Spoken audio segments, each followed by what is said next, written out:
बिस्मिल्लाहिर्रहमानिर्रहीम। ਅੱਜ ਦਾ ਪ੍ਰੋਗਰਾਮ ਸਾਡਾ ਸਪੈਸ਼ਲ ਪ੍ਰੋਗਰਾਮ ਹੈ।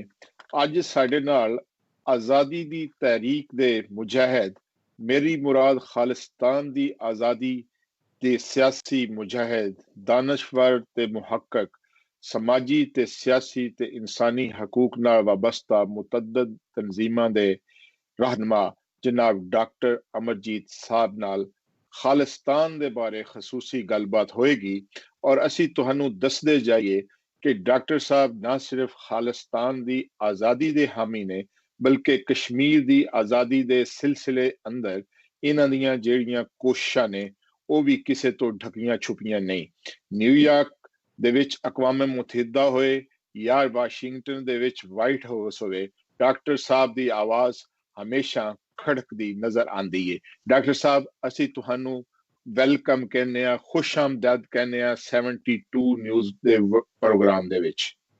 बहुत बहुत शुक्रिया शाहिद रांझा जी। और मैं 72 न्यूज़ चैनल देख रहे सारे ही व्यूअर्स दुनिया भर दे विच जिहड़े ने उन्हां नू अस्सलाम अलैकुम, सत श्री अकाल।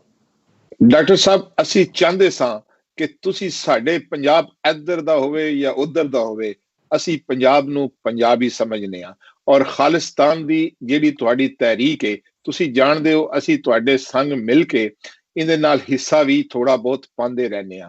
लेकिन मैं चाहता सा कि पूरे पाकिस्तान तक तुहाडी आवाज पहुंचे और पूरा पाकिस्तान तुहाडी आवाज नू सुने।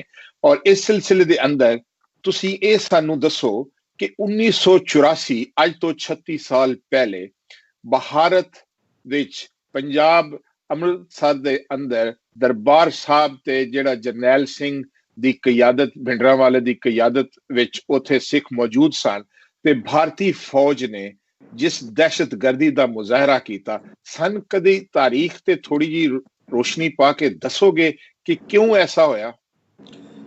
देखो तुसी बड़ा बेसिक सवाल कीता है, पर मैं जून 84 ਦੇ ਭਾਰਤੀ ਫੌਜ ਦੇ ਟੈਂਕਾਂ ਤੋਪਾਂ ਨਾਲ ਹਮਲੇ ਦੀ ਇਸ ਦਾਸਤਾਨ ਨੂੰ ਬਿਆਨਣ ਤੋਂ ਪਹਿਲਾਂ 1947 ਵੱਲ ਜਾਣਾ ਚਾਹਾਂਗਾ, ਕਿਉਂਕਿ ਇਸ ਮਸਲੇ ਦੀਆਂ ਜੜ੍ਹਾਂ 1947 ਦੀ ਪਾਰਟੀਸ਼ਨ ਨਾਲ ਜੁੜੀਆਂ ਹੋਈਆਂ ਨੇ। ਅੰਗਰੇਜ਼ਾਂ ਨੇ ਜਦੋਂ ਸੈਕੰਡ ਵਰਲਡ ਵਾਰ ਤੋਂ ਬਾਅਦ ਉਹ ਇੰਨੇ ਕਰਜ਼ਾਈ ਹੋ ਗਏ ਔਰ ਉਹਨਾਂ ਨੇ ਇਹ ਡਿਸਾਈਡ ਕੀਤਾ ਕਿ ਉਹਨਾਂ ਨੇ ਸਬ ਕੰਟੀਨੈਂਟ ਚੋਂ ਨਿਕਲਣਾ ਹੈ, ਤੇ ਜ਼ਾਹਰ ਹੈ ਕਿ ਤਿੰਨ ਕੌਮਾਂ ਜਿਹੜੀਆਂ ਨੇ ਉਸ ਵੇਲੇ ਜਿਹੜੀ ਟ੍ਰਾਂਸਫਰ ਆਫ ਪਾਵਰ ਕਿ ਅਗਲਾ ਕੀ ਸਿਸਟਮ ਹੋਏ ਉਸ ਦੀ ਨੈਗੋਸ਼ੀਏਸ਼ਨ ਦੇ ਲਈ ਅੱਡ-ਅੱਡ ਰਾਊਂਡ ਟੇਬਲ ਕਾਨਫਰੰਸਿਸ ਦੇ ਵਿੱਚ ਲੰਡਨ 'ਚ ਸੱਦੀਆਂ ਗਈਆਂ। ਉਹਨਾਂ ਦੇ ਵਿੱਚ ਹਿੰਦੂਆਂ ਦੀ ਨੁਮਾਇੰਦਗੀ ਜ਼ਾਹਰ ਹੈ ਕਾਂਗਰਸ ਕਰਦੀ ਸੀ, ਮੁਸਲਮਾਨਾਂ ਦੀ ਨੁਮਾਇੰਦਗੀ ਕਾਇਦੇ ਆਜ਼ਮ ਮੁਹੰਮਦ ਅਲੀ ਜਿਨਾਹ ਕਰਦੇ ਸਨ, ਔਰ ਸਿੱਖਾਂ ਦੀ ਨੁਮਾਇੰਦਗੀ ਮਾਸਟਰ ਤਾਰਾ ਸਿੰਘ, ਬਲਦੇਵ ਸਿੰਘ, ਗਿਆਨੀ ਕਰਤਾਰ ਸਿੰਘ, ਇਹ ਟਰਾਇਓ ਲੀਡਰਸ਼ਿਪ ਸੀ। ਔਰ ਅਸੀਂ ਇਹ ਸਮਝਦੇ ਹਾਂ ਕਿ ਉਸ ਵੇਲੇ ਦੀ ਸਾਡੀ ਅਕਾਲੀ ਲੀਡਰਸ਼ਿਪ ਨਾ ਤਾਂ ਸਮੇਂ ਦੀ ਹਾਣ ਦੀ ਸੀ, ਨਾ ਉਹ ਕਾਂਗਰਸ ਦੇ ਹਿੰਦੂ ਲੀਡਰਾਂ ਦੀਆਂ ਜਿਹੜੀਆਂ ਸ਼ੈਤਾਨੀ ਵਾਲੀਆਂ ਲਾਈਨਾਂ ਸੀ ਉਹਨਾਂ ਦੇ ਅੰਦਰ ਕਨਵੋਲੂਟਡ ਮਾਈਂਡ ਉਹਨੂੰ ਸਮਝ ਸਕੇ। ਔਰ ਉਹਨਾਂ ਨੇ ਨਾ ਤਾਂ ਅੰਗਰੇਜ਼ਾਂ ਦੀ ਆਜ਼ਾਦ ਦੇਸ਼ ਦੀ ਆਫਰ ਵੱਲ ਕੋਈ ਧਿਆਨ ਦਿੱਤਾ, ਨਾ ਕਾਇਦੇ ਆਜ਼ਮ ਵੱਲੋਂ ਕੀਤੀ ਬੜੀ ਸਿੰਸੀਅਰ ਪੇਸ਼ਕਸ਼ ਕਿ ਉਹ ਕੁਛ ਵੀ ਮੰਨਣ ਨੂੰ ਤਿਆਰ ਨੇ ਪੰਜਾਬ ਦੀ ਡਿਵੀਜ਼ਨ ਨਾ ਹੋਏ, ਉਸ ਵੱਲ ਵੀ ਉਹਨਾਂ ਨੇ ਜਿਹੜਾ ਹੈ ਉਹ ਬਿਲਕੁਲ ਕੰਨ ਨਹੀਂ ਧਰੇ।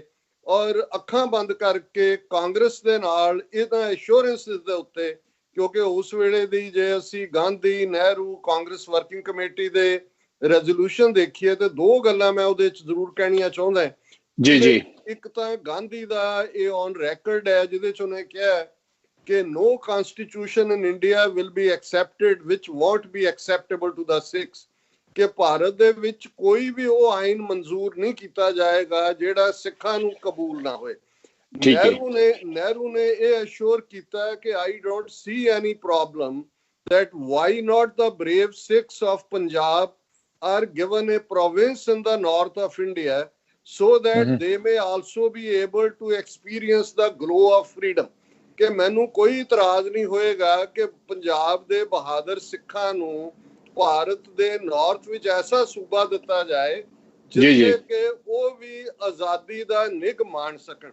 ਹੁਣ ਸਾਡੀ ਅਕਾਲੀ ਲੀਡਰਸ਼ਿਪ ਨੇ ਇਹਨਾਂ ਐਸ਼ੋਰੈਂਸਿਸ ਦੇ ਉੱਤੇ ਹੀ ਇੰਡੀਆ 'ਚ ਰਹਿਣ ਦਾ ਜਾਂ ਇੰਡੀਆ ਨੂੰ ਜੁਆਇਨ ਕਰਨ ਦਾ ਫੈਸਲਾ ਕੀਤਾ, ਜਿਹਦਾ ਨਤੀਜਾ ਅਸੀਂ ਦੇਖਦੇ ਹਾਂ। ਪਹਿਲਾਂ ਤਾਂ ਦੁਖਦ ਵੰਡ ਦੇ ਵਿੱਚ ਕਿੰਨੀ ਤਬਾਹੀ ਹੋਈ ਦੋਵੇਂ ਪਾਸੇ ਪੰਜਾਬਾਂ ਦੇ ਵਿੱਚ, ਜਿਹੜੀ ਕਿ ਦਰਿੰਦਗੀ ਇਹ ਇਤਿਹਾਸ ਦਾ ਇੱਕ ਕਾਲਾ ਧੱਬਾ ਹੈ। ਪਰ ਇਸ ਤੋਂ ਵੀ ਸਾਡੇ ਲਈ ਸ਼ੌਕਿੰਗ ਇਹ ਸੀ ਕਿ ਲਗਭਗ 40% ਸਿੱਖ ਆਬਾਦੀ ਜਿਹੜੀ ਲਹਿੰਦੇ ਪੰਜਾਬ ਜਾਂ ਸਿੰਧ ਜਾਂ ਖੈਬਰ ਪਖਤੂਨਖਵਾ ਇਲਾਕੇ 'ਚ ਵਸਦੀ ਸੀ, ਉਹ ਪਨਾਹਗੀਰ ਬਣ ਕੇ ਭਾਰਤ ਆਏ। ਪਰ 3 ਮਹੀਨੇ ਦੇ ਵਿੱਚ ਇੱਕ ਸਰਕੂਲਰ ਇੰਡੀਆ ਦੀ ਹੋਮ ਮਿਨਿਸਟਰੀ ਨੇ ਜਾਰੀ ਕੀਤਾ। ਜਵਾਹਰ ਲਾਲ ਨਹਿਰੂ ਪ੍ਰਾਈਮ ਮਿਨਿਸਟਰ ਸੀ, ਪਟੇਲ ਹੋਮ ਮਿਨਿਸਟਰ ਸੀ ਔਰ ਪੰਜਾਬ ਦਾ ਗਵਰਨਰ ਚੰਦੂ ਲਾਲ ਤ੍ਰਿਵੇਦੀ ਸੀ। ਔਰ ਉਹ ਸਰਕੂਲਰ ਜ਼ਿਲ੍ਹਿਆਂ ਦੇ ਡਿਪਟੀ ਕਮਿਸ਼ਨਰਸ ਨੂੰ ਭੇਜਿਆ ਗਿਆ। ਉਹਦੇ 'ਚ ਲਫ਼ਜ਼ ਸਨ, ਇਹ 10 ਅਕਤੂਬਰ 1947 ਦਾ ਸਰਕੂਲਰ ਹੈ, ਜਿਹਦੇ 'ਚ ਕਿਹਾ ਗਿਆ ਕਿ Sikhs are a criminal tribe and a menace to the law abiding Hindu. ਕਿ ਸਿੱਖ ਇੱਕ ਜਰਾਇਮ ਪੇਸ਼ਾ ਕਬੀਲਾ ਹੈ ਔਰ ਕਾਨੂੰਨ ਮੰਨਣ। ਤੁਸੀਂ ਕੀ ਸਮਝਦੇ ਹੋ ਡਾਕਟਰ ਸਾਹਿਬ, ਮੈਂ ਸੌਰੀ ਮਾਜ਼ਰ, ਤੁਸੀਂ ਕੀ ਸਮਝਦੇ ਹੋ ਕਿ 1947 ਦੇ ਵਿੱਚ ਜਿਹੜੇ ਸਿੱਖਾਂ ਦੇ ਲੀਡਰ ਸਨ ਉਹਨਾਂ ਦੀ ਇਹ ਗਲਤੀ ਸੀ ਕਿ ਇੰਡੀਆ ਨਾਲ ਜਿਹੜਾ ਅਲਾਈਅੰਸ ਕਰਕੇ ਹਿੰਦੁਸਤਾਨ ਇੱਕ ਮੁਲਕ ਬਣਾਉਣਾ? ਗਲਤੀ ਨਹੀਂ ਜੀ, ਇਹ ਬਜਰ ਗੁਨਾਹ ਸੀ ਜਿਹੜਾ। ਅੱਛਾ, ਗੁਨਾਹ ਸੀ। ਇਹਦਾ ਮਤਲਬ ਇਹ ਹੈ ਕਿ ਕਾਇਦੇ ਆਜ਼ਮ ਨੇ ਜਿਹੜਾ ਫੈਸਲਾ ਮੁਸਲਮਾਨਾਂ ਦੇ ਹੱਕ ਵਿੱਚ ਕੀਤਾ ਸੀ ਉਹ ਬਿਲਕੁਲ ਦਰੁਸਤ ਫੈਸਲਾ ਸੀ। ਮੈਂ ਸਮਝਦਾ ਹਾਂ ਕਿ ਤੁਹਾਡੀ ਕੌਮ ਬੜੀ ਖੁਸ਼ਕਿਸਮਤ ਸੀ ਔਰ ਹੈ ਕਿ ਉਹਨਾਂ ਨੂੰ ਕਾਇਦੇ ਆਜ਼ਮ ਵਰਗਾ ਉਹ ਲੀਡਰ ਮਿਲਿਆ ਜਿਨ੍ਹਾਂ ਨੇ ਗਾਂਧੀ ਔਰ ਨਹਿਰੂ ਵਿੱਚ ਲੁਕਿਆ ਹੋਇਆ ਜਿਹੜਾ ਹਿੰਦੂ ਸੀ ਉਸ ਨੂੰ ਪਛਾਣਿਆ। ਔਰ ਇਹ ਕਾਇਦੇ ਆਜ਼ਮ ਦੇ ਲਫ਼ਜ਼ ਨੇ ਜਿਹੜੇ ਸਿੱਖ ਹਿਸਟਰੀ ਕੋਟ ਹੁੰਦੇ ਨੇ ਗਾਂਧੀ ਬਾਰੇ ਕਿ whenever Gandhi has come to meet me, he has come to cheat me, ਕਿ ਮੈਨੂੰ ਮਿਲਣ ਆਇਆ, ਧੋਖਾ ਦੇਣ ਆਇਆ। ਸੋ ਜਦੋਂ ਔਰ ਮੈਂ ਸਮਝਦਾ ਹਾਂ ਕਿ ਜੇ ਕਾਇਦੇ ਆਜ਼ਮ ਨਾ ਹੁੰਦੇ ਤਾਂ ਸ਼ਾਇਦ ਮੁਸਲਮਾਨ ਭੋਲੇ ਭਾਲੇ ਵੀ ਸਿੱਖਾਂ ਵਾਂਗ ਕਾਂਗਰਸ ਦੇ ਜਾਲ 'ਚ ਫਸੇ ਹੁੰਦੇ। ਮੌਲਾਨਾ ਅਬੁਲ ਕਲਾਮ ਆਜ਼ਾਦ ਜਾਂ ਅਬਦੁਲ ਗਫਾਰ ਖਾਨ, ਇਹ ਸਾਰੀ ਉਹ ਕੈਟਾਗਰੀ ਹੈ ਜਿਹੜੇ ਸਮਝਦੇ ਸੀ ਕਿ ਗਾਂਧੀ ਔਰ ਨਹਿਰੂ ਸੱਚੇ ਸੈਕੂਲਰ ਨੇ, ਪਰ ਉਹਨਾਂ ਦੇ ਅੰਦਰ ਲੁਕਿਆ ਹੋਇਆ ਹਿੰਦੂ ਸੀ ਜਿਹਨਾਂ ਨੇ ਸੈਕੂਲਰਿਜ਼ਮ ਦਾ ਲਬਾਦਾ ਪਹਿਨਾਇਆ ਹੋਇਆ। ਅੱਛਾ, ਠੀਕ ਹੈ। ਹਾਂਜੀ, ਸੋ ਮੈਂ ਸੈਕੰਡ ਪਾਰਟ ਕਰਨਾ ਚਾਹੁੰਦਾ। ਫਿਰ ਭਾਰਤ ਦੇ ਵਿੱਚ ਆਈਨ ਬਣਾਉਣ ਦੀ ਜਿਹੜੀ ਹੈ ਪ੍ਰੈਕਟਿਸ ਉਹ ਸ਼ੁਰੂ ਹੋਈ। ਆਈਨੀ ਅਸੈਂਬਲੀ ਬਣੀ, ਕਾਂਸਟੀਟਿਊਐਂਟ ਅਸੈਂਬਲੀ। ਔਰ ਜਿਹੜੇ 2 ਸਿੱਖ ਨੁਮਾਇੰਦੇ ਸਨ, ਭੁਪਿੰਦਰ ਸਿੰਘ ਮਾਨ ਔਰ ਹੁਕਮ ਸਿੰਘ, ਉਹਨਾਂ ਨੇ ਇਹ ਦੇਖਿਆ ਵੀ ਇਹਨਾਂ ਨੇ ਜਿਹੜਾ ਸਾਡੇ ਨਾਲ ਇਕਰਾਰ ਕੀਤਾ ਸੀ ਕਿ ਆਟੋਨੋਮਸ ਸੂਬਾ ਦੇਾਂਗੇ, ਉਹਦਾ ਕੀ ਦੇਣਾ? ਇਹ ਤਾਂ ਆਈਨ ਦੇ ਵਿੱਚ ਸਿੱਖਾਂ ਨੂੰ ਅੱਡ ਮਜ਼ਹਬ ਮੰਨਣ ਦੇ ਲਈ ਤਿਆਰ ਨਹੀਂ। ਅੱਜ ਵੀ ਜਿਹੜਾ ਆਰਟੀਕਲ 25B ਹੈ ਇੰਡੀਅਨ ਕਨਸਟੀਟਿਊਸ਼ਨ ਦਾ, ਉਹ ਸਿੱਖਾਂ, ਬੁੱਧ ਧਰਮ ਨੂੰ ਮੰਨਣ ਵਾਲਿਆਂ ਤੇ ਜੈਨ ਧਰਮ ਨੂੰ ਮੰਨਣ ਵਾਲਿਆਂ ਨੂੰ ਹਿੰਦੂ ਐਲਾਨਦਾ। ਔਰ ਉਸ ਵੇਲੇ ਇਹ ਦੋਨੋਂ ਸਿੱਖ ਨੁਮਾਇੰਦੇ ਜਿਹੜੇ ਨੇ ਕਾਂਸਟੀਟਿਊਐਂਟ ਅਸੈਂਬਲੀ ਦੇ, ਉਹ ਖਲੋਤੇ। ਉਹਨਾਂ ਨੇ ਕਿਹਾ ਕਿ this is betrayal of the Sikhs, this is betrayal of the promises made to the Sikhs, we reject this constitution. ਹਕੀਕਤ ਇਹ ਹੈ ਕਿ ਬੇਸ਼ੱਕ ਅਸੀਂ ਭਾਰਤ ਦੇ ਨਕਸ਼ੇ 'ਚ ਕੈਦ ਹੋਏ, ਸਿੱਖਾਂ ਨੇ ਇਸ ਕਨਸਟੀਟਿਊਸ਼ਨ ਦੇ ਡਾਕੂਮੈਂਟ ਤੇ ਦਸਤਖਤ ਨਹੀਂ ਕੀਤੇ। ਅੱਛਾ, ਠੀਕ ਹੈ। ਡੀ ਫੈਕਟੋ ਅਸੀਂ ਭਾਵੇਂ ਇੰਡੀਆ 'ਚ ਕੈਪਚਰ ਹੈ, ਪਰ ਡੀ ਜੂਰਿਸ ਅਸੀਂ ਹਿੰਦੁਸਤਾਨ ਦਾ ਹਿੱਸਾ ਨਹੀਂ ਹੈ। ਸੋ ਸਾਡੀ ਸਟਰਗਲ ਉਦੋਂ ਹੀ ਸ਼ੁਰੂ ਹੋ ਜਾਂਦੀ ਹੈ ਜਦੋਂ ਅਸੀਂ ਕਨਸਟੀਟਿਊਸ਼ਨ ਨੂੰ ਨਕਾਰ ਦਿੰਦੇ। ਡਾਕਟਰ ਸਾਹਿਬ, ਮੇਰਾ ਸਵਾਲ ਤੁਹਾਡੇ ਅੱਗੇ ਵੇ ਕਿ ਅਸੀਂ ਸੁਣਨਾ ਚਾਹੁੰਦੇ ਹਾਂ, ਸਾਡੇ 72 ਦੇ ਨਾਜ਼ਰੀਨ ਔਰ ਪਾਕਿਸਤਾਨ ਦੀ ਆਵਾਮ ਸੁਣਨਾ ਚਾਹੁੰਦੀ ਹੈ ਕਿ ਖਾਲਿਸ ਤੁਸੀਂ ਅੱਜ ਬੜੀ ਚੰਗੀ ਗੱਲ ਕੀਤੀ ਹੈ ਕਿ ਪਾਕਿਸਤਾਨੀ ਖੁਸ਼ਕਿਸਮਤ ਨੇ ਕਿ ਜਿਨ੍ਹਾਂ ਨੂੰ ਕਾਇਦੇ ਆਜ਼ਮ ਵਰਗਾ ਲੀਡਰ ਮਿਲਿਆ ਤੇ ਇਹਨਾਂ ਨੇ ਇੱਕ ਅਲੱਗਾ ਵਤਨ ਹਾਸਲ ਕਰ ਲਿਆ। ਔਰ ਸਿੱਖ ਜਿਹੜੇ ਸਨ ਉਸ ਦਿਨ ਦੇ ਅੱਜ ਤੱਕ ਤਾਂਦੇ ਨੇ ਪਏ ਕਿ ਆਪਣੀ ਧਰਤੀ, ਉਹਨਾਂ ਦੀ ਧਰਤੀ ਤੇ ਦੂਸਰੇ ਲੋਕ ਕਾਬਜ਼ ਨੇ। ਮੈਨੂੰ ਇਹ ਦੱਸੋ ਕਿ ਜਿਹੜਾ 1984 ਦੇ ਵਿੱਚ ਅੱਜ ਤੋਂ 36 ਸਾਲ ਪਹਿਲੇ ਜਿਹੜੀ ਤੁਸੀਂ ਤਹਿਰੀਕ ਸ਼ੁਰੂ ਕੀਤੀ ਔਰ ਇਸ ਖਾਲਿਸਤਾਨ ਦੀ ਤਹਿਰੀਕ ਨੂੰ ਜਿਹੜਾ ਤੁਸੀਂ ਅੱਜ ਨਿਊਯਾਰਕ, ਅਮਰੀਕਾ, ਕੈਨੇਡਾ, ਦੁਨੀਆ ਪੂਰੀ 'ਚ ਲੈ ਕੇ ਫਿਰਦੇ ਤੁਰਦੇ ਹੋ ਪਏ, ਇਸ ਤਹਿਰੀਕ ਦੇ ਸੱਦੇ-ਬਾਬ ਦੇ ਬਾਰੇ ਤੁਸੀਂ ਸਾਨੂੰ ਦੱਸੋ ਕਿ ਇਹ ਤਹਿਰੀਕ ਕਿਸ ਤਰ੍ਹਾਂ ਸ਼ੁਰੂ ਹੋਈ ਔਰ ਤੁਸੀਂ ਕਿਉਂ ਜ਼ਰੂਰੀ ਸਮਝੀ? ਦੇਖੋ, ਪਹਿਲਾ ਸਟੈਪ ਮੈਂ ਐਕਸਪਲੇਨ ਕੀਤਾ ਹੈ ਕਿ ਭਾਈ ਅਸੀਂ ਇੰਡੀਆ ਦੇ ਆਈਨ ਨੂੰ ਮੰਨਿਆ ਹੀ ਨਹੀਂ। ਅੱਛਾ ਠੀਕ ਹੈ। 47 ਤੋਂ ਇੱਕਦਮ ਬਾਅਦ ਪੀਸਫੁਲ ਤਰੀਕੇ ਦੇ ਨਾਲ ਪੰਜਾਬ ਦੇ ਵਿੱਚ ਅਲੱਗ-ਅਲੱਗ ਜਿਹੜੀਆਂ ਤਹਿਰੀਕਾਂ ਨੇ, ਜਿਨ੍ਹਾਂ ਲਈ ਲਫ਼ਜ਼ ਮੋਰਚਾ ਇਸਤੇਮਾਲ ਕੀਤਾ ਜਾਂਦਾ ਹੈ, ਉਹ ਸੀ ਕਿ ਭਾਈ ਸਾਡੀ ਪੰਜਾਬੀ ਜ਼ਬਾਨ ਨੂੰ ਰੈਕਗਨਾਈਜ਼ ਕਰੋ, ਜਿਵੇਂ ਬਾਕੀ ਸੂਬਿਆਂ 'ਚ ਤਮਿਲ, ਤੇਲਗੂ, ਕੰਨੜ, ਮਲਿਆਲਮ, ਉੜੀਆ, ਮਰਾਠੀ, ਗੁਜਰਾਤੀ, ਬਾਕੀ ਜ਼ਬਾਨਾਂ ਦੇ ਆਧਾਰ ਤੇ ਸੂਬੇ ਬਣਾ ਦਿੱਤੇ, ਪੰਜਾਬੀ ਦੇ ਆਧਾਰ ਤੇ ਨਹੀਂ ਬਣਾਇਆ। ਫਿਰ ਜਦੋਂ 16 ਸਾਲ ਸਿੱਖਾਂ ਨੇ ਸਟਰਗਲ ਕਰਕੇ ਔਰ 60,000 ਤੋਂ ਜ਼ਿਆਦਾ ਗ੍ਰਿਫਤਾਰੀਆਂ ਦੇ ਕੇ ਸੂਬਾ ਬਣਾਇਆ, ਉਹਦੇ ਚੋਂ ਚੰਡੀਗੜ੍ਹ ਬਾਹਰ ਕੱਢ ਲਿਆ, ਉਹਦੀ ਕੈਪੀਟਲ ਜਿਹੜੇ ਰਿਵਰ ਵਾਟਰਸ ਨੇ, ਸਤਲੁਜ, ਬਿਆਸ, ਰਾਵੀ ਦਾ ਪਾਣੀ ਜਿਹੜਾ ਕਿ ਇੰਡੀਅਨ ਕਨਸਟੀਟਿਊਸ਼ਨ ਦੇ ਥੱਲੇ ਸੂਬਿਆਂ ਦੀ ਮਲਕੀਅਤ ਹੈ, ਉਹਨੂੰ ਸੈਂਟਰ ਨੇ ਕੰਟਰੋਲ ਕਰ ਲਿਆ। ਸੋ ਕਟਿੰਗ ਦਾ ਸਟੋਰੀ ਸ਼ਾਰਟ, 47 ਤੋਂ 84 ਤੱਕ 37 ਸਾਲ ਦੇ ਪੀਰੀਅਡ 'ਚ ਬਹੁਤ ਪੀਸਫੁਲ ਤਰੀਕੇ ਦੇ ਨਾਲ ਆਪਣੇ ਹੱਕ ਲੈਣ ਦੇ ਲਈ ਐਜੀਟੇਸ਼ਨਸ ਹੋਈਆਂ। ਪਰ ਫਾਈਨਲੀ, ਔਰ ਸਾਡੀ ਖੁਸ਼ਕਿਸਮਤੀ ਸੀ ਕਿ 1980s ਦੇ ਵਿੱਚ ਸੰਤ ਜਰਨੈਲ ਸਿੰਘ ਖਾਲਸਾ ਪਿੰਡਰਾਂਵਾਲੇ, ਜਿਹੜੇ ਬੜੇ ਕੈਰਿਜ਼ਮੈਟਿਕ ਲੀਡਰ ਸਨ, ਉਹ ਉੱਭਰੇ ਔਰ ਉਹਨਾਂ ਨੇ ਸਿੱਖਾਂ ਨੂੰ ਕਿਹਾ ਵੀ ਅਸੀਂ ਅਮਨ ਵਾਲੇ ਤਰੀਕੇ ਨਾਲ ਅਜਮਾ ਲਿਆ, ਹੁਣ ਇਹਦੇ ਨਾਲ ਸਾਨੂੰ ਆਜ਼ਾਦੀ ਨਹੀਂ ਮਿਲਣੀ, ਹੁਣ ਸਾਨੂੰ ਹਥਿਆਰ ਚੁੱਕਣੇ ਪੈਣਗੇ। ਸੋ ਪਿੰਡਰਾਂ ਵਾਲਿਆਂ ਨੇ 81, 82 ਤੋਂ ਸਿੱਖਾਂ ਨੂੰ ਖੜੇ ਕੀਤਾ। ਪੰਜਾਬ 'ਚ ਇੱਕ ਆਜ਼ਾਦੀ ਦੀ ਤਹਿਰੀਕ ਵੱਲ ਕਦਮ ਪੁੱਟਣੇ ਸ਼ੁਰੂ ਹੋਏ ਔਰ ਇਹ ਉਹ ਪੀਰੀਅਡ ਸੀ ਕਿ ਜੂਨ 1984 ਦੇ ਪਹਿਲੇ ਹਫਤੇ ਭਾਰਤੀ ਫੌਜ ਨੇ ਟੈਂਕਾਂ ਤੋਪਾਂ ਦੇ ਨਾਲ ਹਮਲਾ ਕੀਤਾ, ਦਰਬਾਰ ਸਾਹਿਬ ਦੇ ਉੱਤੇ ਹੀ ਨਹੀਂ, ਗੋਲਡਨ ਟੈਂਪਲ, ਗੋਲਡਨ ਟੈਂਪਲ ਦਾ। ਮੈਂ ਯਾਦ ਦਹਾਨੀ ਕਰਵਾ ਦਿਆਂ, ਇਹ ਉਹੀ ਗੋਲਡਨ ਟੈਂਪਲ ਹੈ ਜਿਹਦਾ ਸੰਗੇ ਬੁਨਿਆਦ ਪੰਜਵੇਂ ਪਾਤਸ਼ਾਹ ਗੁਰੂ ਅਰਜਨ ਸਾਹਿਬ ਨੇ ਸਾਈਂ ਮੀਆਂ ਮੀਰ ਲਾਹੌਰ ਤੋਂ ਪਾਲਕੀ ਭੇਜ ਕੇ ਉਹਨਾਂ ਨੂੰ ਬੁਲਾਇਆ ਔਰ ਇਸ ਗੋਲਡਨ ਟੈਂਪਲ ਦਰਬਾਰ ਸਾਹਿਬ ਦਾ ਸੰਗੇ ਬੁਨਿਆਦ ਸਾਈਂ ਮੀਆਂ ਮੀਰ ਨੇ ਰੱਖਿਆ। ਅੱਛਾ ਠੀਕ ਹੈ, 400 ਸਾਲ ਪਹਿਲਾਂ। ਸੋ ਇਹ ਸਾਡੀ ਇਸਲਾਮ ਔਰ ਸਿੱਖੀ ਦੀਆਂ ਜਿਹੜੀਆਂ ਸਾਂਝਾਂ ਨੇ, ਜਿਹਨਾਂ ਨੂੰ ਅਲਾਮਾ ਇਕਬਾਲ ਨੇ ਜਦੋਂ ਗੁਰੂ ਨਾਨਕ ਸਾਹਿਬ ਦੀ ਇਸ ਧਰਤੀ ਤੇ ਆਮਦ ਬਾਰੇ ਕਿਹਾ ਸੀ, ਤੇ ਅਲਾਮਾ ਇਕਬਾਲ ਨੇ ਕਿਹਾ ਸੀ, ਫਿਰ ਉਠੀ ਆਖਰ ਸਦਾ तौहीद की पंजाब से, हिंद को एक मर्दे कामिल ने जगाया ख्वाब से। गुरु नानक साहब ਨੂੰ ਉਹਨਾਂ ਨੇ ਮਰਦੇ ਕਾਮਿਲ ਔਰ ਤੌਹੀਦ ਦੀ ਸਾਂਝ ਦੋਨਾਂ ਕੌਮਾਂ ਦੀ, ਇਹ ਅਲਾਮਾ ਇਕਬਾਲ। ਉਸ ਵਕਤ ਤੁਹਾਡੀ ਤਹਿਰੀਕ ਦੇ ਵਿੱਚ 1984-85 ਦੇ ਦੌਰਾਨ ਬਹੁਤ ਸਾਰੇ ਨੌਜਵਾਨ ਸ਼ਹੀਦ ਵੀ ਹੋਏ। ਕਿਆ ਤੁਸੀਂ ਸਾਨੂੰ ਦੱਸੋਗੇ ਕਿ ਆਜ਼ਾਦੀ ਦੀਆਂ ਤਾਰੀਖਾਂ ਹਮੇਸ਼ਾ ਕੁਰਬਾਨੀਆਂ ਮੰਗਦੀਆਂ ਨੇ, ਜਿਸ ਤਰ੍ਹਾਂ ਪਾਕਿਸਤਾਨ ਬਣਿਆ ਤੇ ਸਾਡੇ ਆਬਾਓ ਇਜਦਾਦ ਨੇ ਵੀ ਕੁਰਬਾਨੀਆਂ ਦਿੱਤੀਆਂ। ਕਿਆ ਤੁਸੀਂ ਦੱਸੋਗੇ ਕਿ ਉਸ ਵਕਤ ਇੰਡੀਅਨ ਫੌਜ ਦੇ ਹੱਥੋਂ ਕਿੰਨੇ ਸਿੱਖ ਨੌਜਵਾਨ ਜਿਹੜੇ ਨੇ ਉਹ ਸ਼ਹੀਦ ਹੋਏ?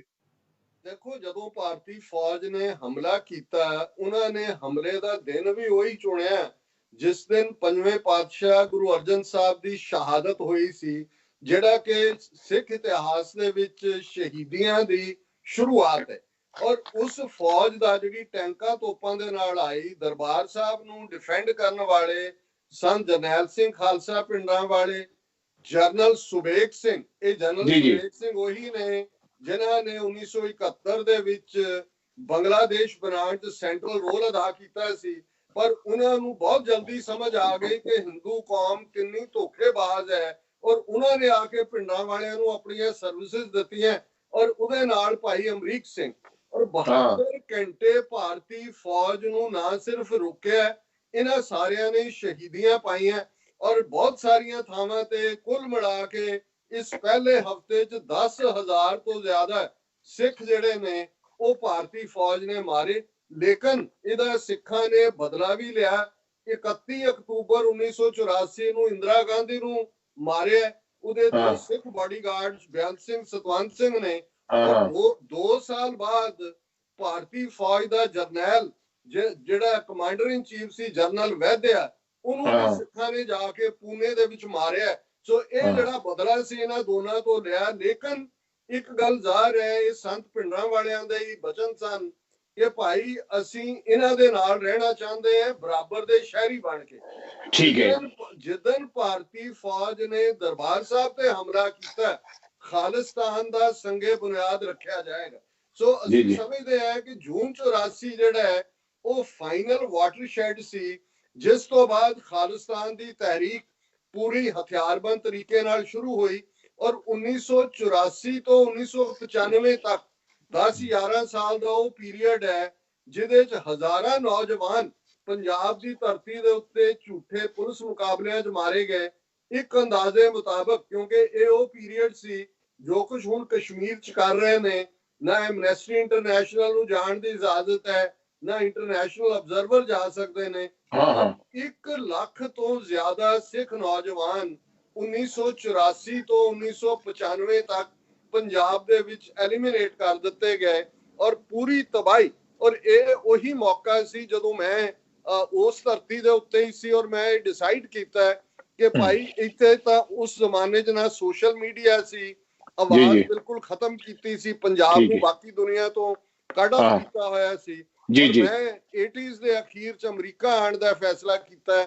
ਪੰਜਾਬ 'ਚ ਸਾਡੀ ਹਥਿਆਰਬੰਦ ਸਟਰਗਲ ਚੱਲ ਰਹੀ ਸੀ ਔਰ ਅਸੀਂ ਫਿਰ 1991 ਦੇ ਵਿੱਚ ਖਾਲਿਸਤਾਨ ਅਫੇਅਰ ਸੈਂਟਰ, ਜਿਹੜਾ ਸਾਡੇ ਪੰਜਾਬ ਦੀਆਂ ਤਨਜ਼ੀਮਾਂ ਦਾ ਸੈਂਟਰਲ ਆਵਾਜ਼ ਸੀ, ਉਹ ਐਸਟੈਬਲਿਸ਼ ਕੀਤਾ। ਔਰ ਮੈਂ ਆਪਣਾ ਐਕੈਡੈਮਿਕ ਕੈਰੀਅਰ ਵਿੱਚੇ ਛੱਡ ਕੇ ਪਿਛਲੇ 30 ਸਾਲ 31 ਸਾਲ ਤੋਂ ਆਲਮੋਸਟ ਫੁੱਲੀ ਖਾਲਿਸਤਾਨ ਦੀ ਡਾਕਟਰ ਸਾਹਿਬ ਇੱਕ ਸਵਾਲ ਇਹ ਵੇ ਕਿ ਪੰਜਾਬ ਨੂੰ ਕਈਆਂ ਸੂਬਿਆਂ 'ਚ ਤਕਸੀਮ ਕਰ ਦਿੱਤਾ ਗਿਆ ਹੈ। ਇਹ ਇੰਡੀਅਨ ਗਵਰਨਮੈਂਟ ਦੀ ਸਾਜ਼ਿਸ਼ ਸਮਝ ਲਓ ਜਾਂ ਜਿਸ ਤਰ੍ਹਾਂ ਇੰਡੀਅਨ ਆਰਮੀ ਦੀਆਂ ਫੁਰਤੀਆਂ ਸਮਝ ਲਓ। ਜਿਹੜੀ ਇੰਡੀਆ ਦੇ ਡਿਵਾਈਡੇਸ਼ਨ ਹੈ, ਜਿਹੜੇ ਦੂਸਰੇ ਸੂਬੇ ਨੇ, ਕਿਆ ਤੁਹਾਡੀ ਡਿਮਾਂਡ ਹੈ ਕਿ ਉਹ ਸਾਰਾ ਪੰਜਾਬ ਇਕੱਠ ਹੋਏਗਾ ਜਾਂ ਕਿ ਚੰਦ ਇੱਕ ਪੰਜਾਬ ਦਾ ਜਿਹੜਾ ਹਿੱਸਾ ਹੈ ਉੱਥੇ ਖਾਲਿਸਤਾਨ ਦੀ ਤਹਿਰੀਕ ਹੀ ਜ਼ਿੰਦਾ ਹੈ? ਦੇਖੋ ਸ਼ਾਇਦ ਸਾਹਿਬ ਤੁਹਾਡਾ ਬੜਾ ਐਪਰੋਪ੍ਰੀਏਟ ਸਵਾਲ ਹੈ। ਦੁਨੀਆ ਦੇ ਵਿੱਚ ਟੋਟਲ ਸਿੱਖ ਪੋਪੂਲੇਸ਼ਨ 30 ਮਿਲੀਅਨ ਹੈ, 3 ਕਰੋੜ ਦੇ ਨੇੜੇ ਤੇੜੇ ਹੈ। ਅੱਛਾ, ਠੀਕ ਹੈ।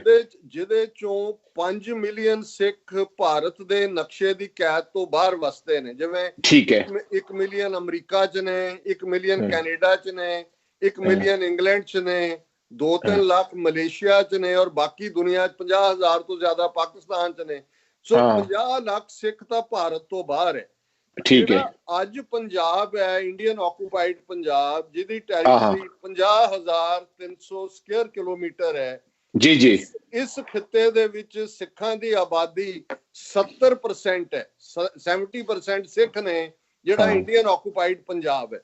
ਜਿਹੜੇ ਉਹਦੇ ਨਾਲ ਲੱਗਦੇ ਸੂਬੇ ਨੇ, ਜਿਵੇਂ ਹਰਿਆਣੇ ਦੇ ਵਿੱਚ 2 ਮਿਲੀਅਨ ਸਿੱਖ ਨੇ, ਰਾਜਸਥਾਨ ਦੇ ਵਿੱਚ 1 ਮਿਲੀਅਨ 1.5 ਮਿਲੀਅਨ ਹੈ, ਯੂਪੀ ਦੇ ਵਿੱਚ 1 ਮਿਲੀਅਨ ਹੈ। ਸੋ ਅਸੀਂ ਸਮਝਦੇ ਹਾਂ ਵੀ ਜਿਹੜੇ ਪੰਜਾਬ ਦੇ ਨਾਲ ਲੱਗਦੇ 2-3 ਜ਼ਿਲ੍ਹੇ ਰਾਜਸਥਾਨ ਦੇ ਨੇ, ਗੰਗਾ ਨਗਰ ਹੈ, ਹਨੂਮਾਨਗੜ੍ਹ ਹੈ, ਜਾਂ ਹਰਿਆਣੇ ਵਿੱਚ ਅੰਬਾਲਾ ਹੈ, ਸਿਰਸਾ ਹੈ, ਇਹ ਸਾਰੇ ਸਾਡੇ ਖਾਲਿਸਤਾਨ ਦਾ ਹਿੱਸਾ ਬਣਨਗੇ।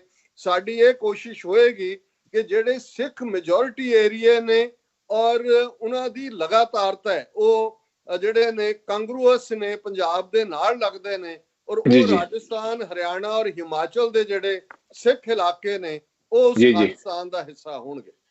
ਅੱਛਾ, ਤੇ ਡਾਕਟਰ ਸਾਹਿਬ ਇਹ ਦੱਸੋ, ਨਾਜ਼ਰੀਨ ਅੱਜ ਸਾਡੇ ਨਾਲ ਅਮਰੀਕਾ ਤੋਂ ਮੌਜੂਦ ਨੇ ਖਾਲਿਸਤਾਨ ਦੀ ਆਜ਼ਾਦੀ ਦੇ ਮੁਜਾਹਿਦ ਲੀਡਰ।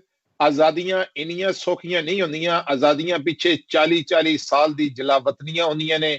ਇਹ ਵੀ 30 ਸਾਲ ਤੋਂ ਜ਼ਿਆਦਾ ਜਲਾਵਤਨ ਹੋ ਕੇ ਅਮਰੀਕਾ ਵਿੱਚ ਖਾਲਿਸਤਾਨ ਦੀ ਤਹਿਰੀਕ ਨੂੰ ਜ਼ਿੰਦਾ ਰੱਖੇ ਹੋਏ ਨੇ ਔਰ ਉਹਦੇ ਵਾਸਤੇ ਬੜੀਆਂ ਕੋਸ਼ਿਸ਼ਾਂ ਕਰ ਰਹੇ ਨੇ। ਇਹਨਾਂ ਦੀਆਂ ਸੁੱਚੀਆਂ ਤੇ ਖਰੀਆਂ ਗੱਲਾਂ ਸੁਣ ਕੇ ਸਾਨੂੰ ਆਜ਼ਾਦੀ ਨੂੰ ਯਾਦ ਰੱਖਣਾ ਚਾਹੀਦਾ ਹੈ ਕਿ ਆਜ਼ਾਦੀ ਇੱਕ ਬੜੀ ਵੱਡੀ ਨਿਮਤ ਹੈ ਔਰ ਅਸੀਂ ਇਹਨਾਂ ਪੰਜਾਬ ਦੇ ਜਵਾਨਾਂ ਨਾਲ ਸ਼ਾਨਾ ਬਸ਼ਾਨਾ ਹੋ ਕੇ ਖੜਾ ਹੋਣਾ ਫਖਰ ਸਮਝਦੇ ਹਾਂ। ਇਸੇ ਵਾਸਤੇ ਹੀ ਅੱਜ ਮੈਂ ਪਾਕਿਸਤਾਨ ਦੇ ਨਾਜ਼ਰੀਨ ਦੇ ਸਾਹਮਣੇ ਡਾਕਟਰ ਅਮਰਜੀਤ ਸਾਹਿਬ ਨੂੰ ਲਿਆਂਦਾ ਹੈ ਔਰ ਮੈਂ ਚਾਹੁੰਦਾ ਕਿ ਅਸੀਂ ਜ਼ਿਆਦਾ ਤੋਂ ਜ਼ਿਆਦਾ ਇਹਨਾਂ ਕੋਲ ਗੱਲਾਂ ਸੁਣੀਏ। ਕਸ਼ਮੀਰ ਦੀ ਤਹਿਰੀਕ ਵਿੱਚ ਵੀ ਇਹਨਾਂ ਦਾ ਬੜਾ ਹੱਥ ਹੈ। ਡਾਕਟਰ ਸਾਹਿਬ ਤੁਸੀਂ ਇਹ ਦੱਸੋ ਕਿ ਅਮਰੀਕਾ ਦੇ ਵਿੱਚ ਹੁਣ ਤੁਸੀਂ ਇੱਥੇ ਰਹਿ ਕੇ ਖਾਲਿਸਤਾਨ ਵਾਸਤੇ ਕੀ ਕੁਝ ਕਰ ਰਹੇ ਹੋ? ਕਿਆ ਤੁਸੀਂ ਇਹ ਸਮਝਦੇ ਹੋ ਕਿ ਸਿੱਖਾਂ ਨੂੰ ਉਸੇ ਤਰ੍ਹਾਂ ਜੋਸ਼ ਵਲਵਲਾ ਤੁਸੀਂ ਦੇ ਸਕਦੇ ਹੋ ਇੱਥੇ ਬਹਿ ਕੇ? ਦੇਖੋ, ਜਿਵੇਂ ਮੈਂ ਦੱਸਿਆ ਵੀ 1991 ਦੇ ਵਿੱਚ ਖਾਲਿਸਤਾਨ ਅਫੇਅਰ ਸੈਂਟਰ ਦੀ ਸ਼ੁਰੂਆਤ ਹੁੰਦੀ ਹੈ।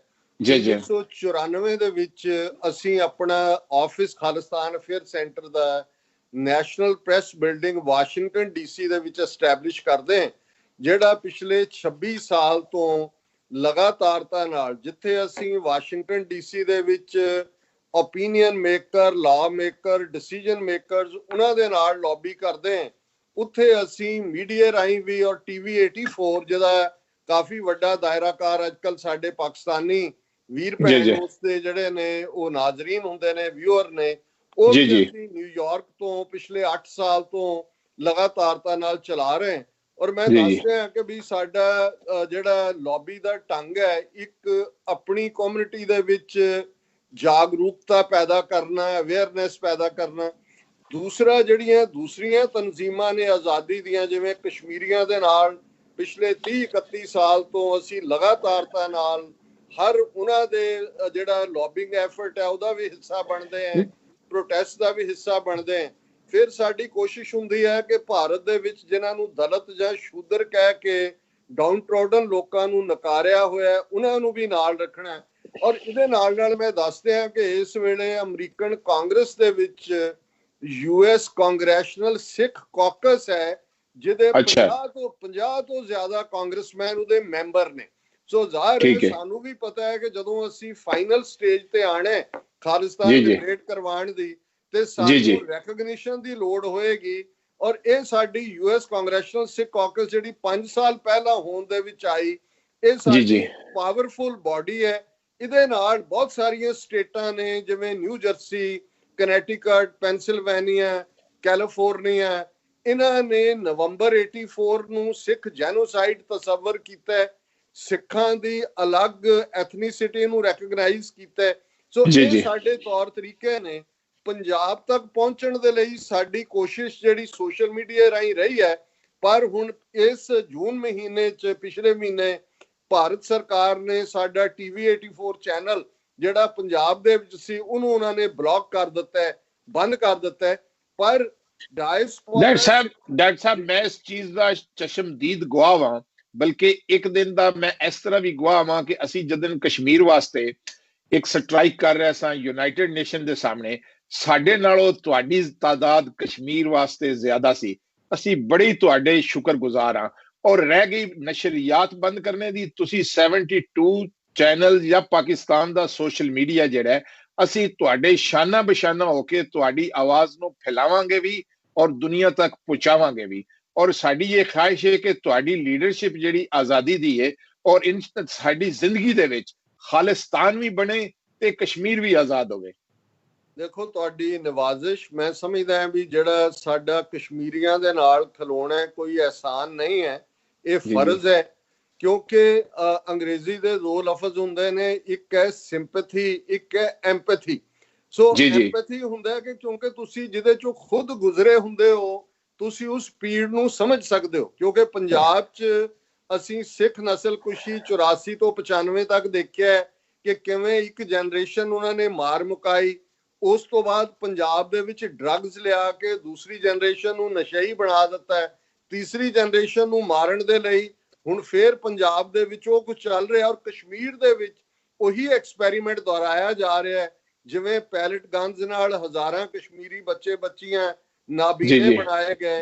ਔਰ 5 ਅਗਸਤ 2019 ਨੂੰ ਆਈਨੀ ਗੁੰਡਾਗਰਦੀ ਕਰਕੇ, ਜਿਵੇਂ ਕਸ਼ਮੀਰ ਚੋਂ ਆਰਟੀਕਲ 370 ਖਤਮ ਕਰਕੇ ਮਿਲੀਅਨ ਫੌਜ ਰੱਖ ਕੇ ਇਸ ਵੇਲੇ ਉੱਥੇ ਨੌਜਵਾਨਾਂ ਦੀ ਨਸਲਕੁਸ਼ੀ ਹੋ ਰਹੀ ਹੈ। ਸੋ ਮੈਂ ਸਮਝਦਾ ਵੀ ਸਾਡਾ ਦੁਸ਼ਮਣ ਵੀ ਇੱਕ ਹੈ, ਸਾਡੀਆਂ ਦੋਨਾਂ ਕੌਮਾਂ ਦੀ ਮੰਜ਼ਿਲ ਵੀ ਆਜ਼ਾਦੀ ਹੈ ਔਰ ਅਸੀਂ ਹਮਰਾਹ ਹੈ।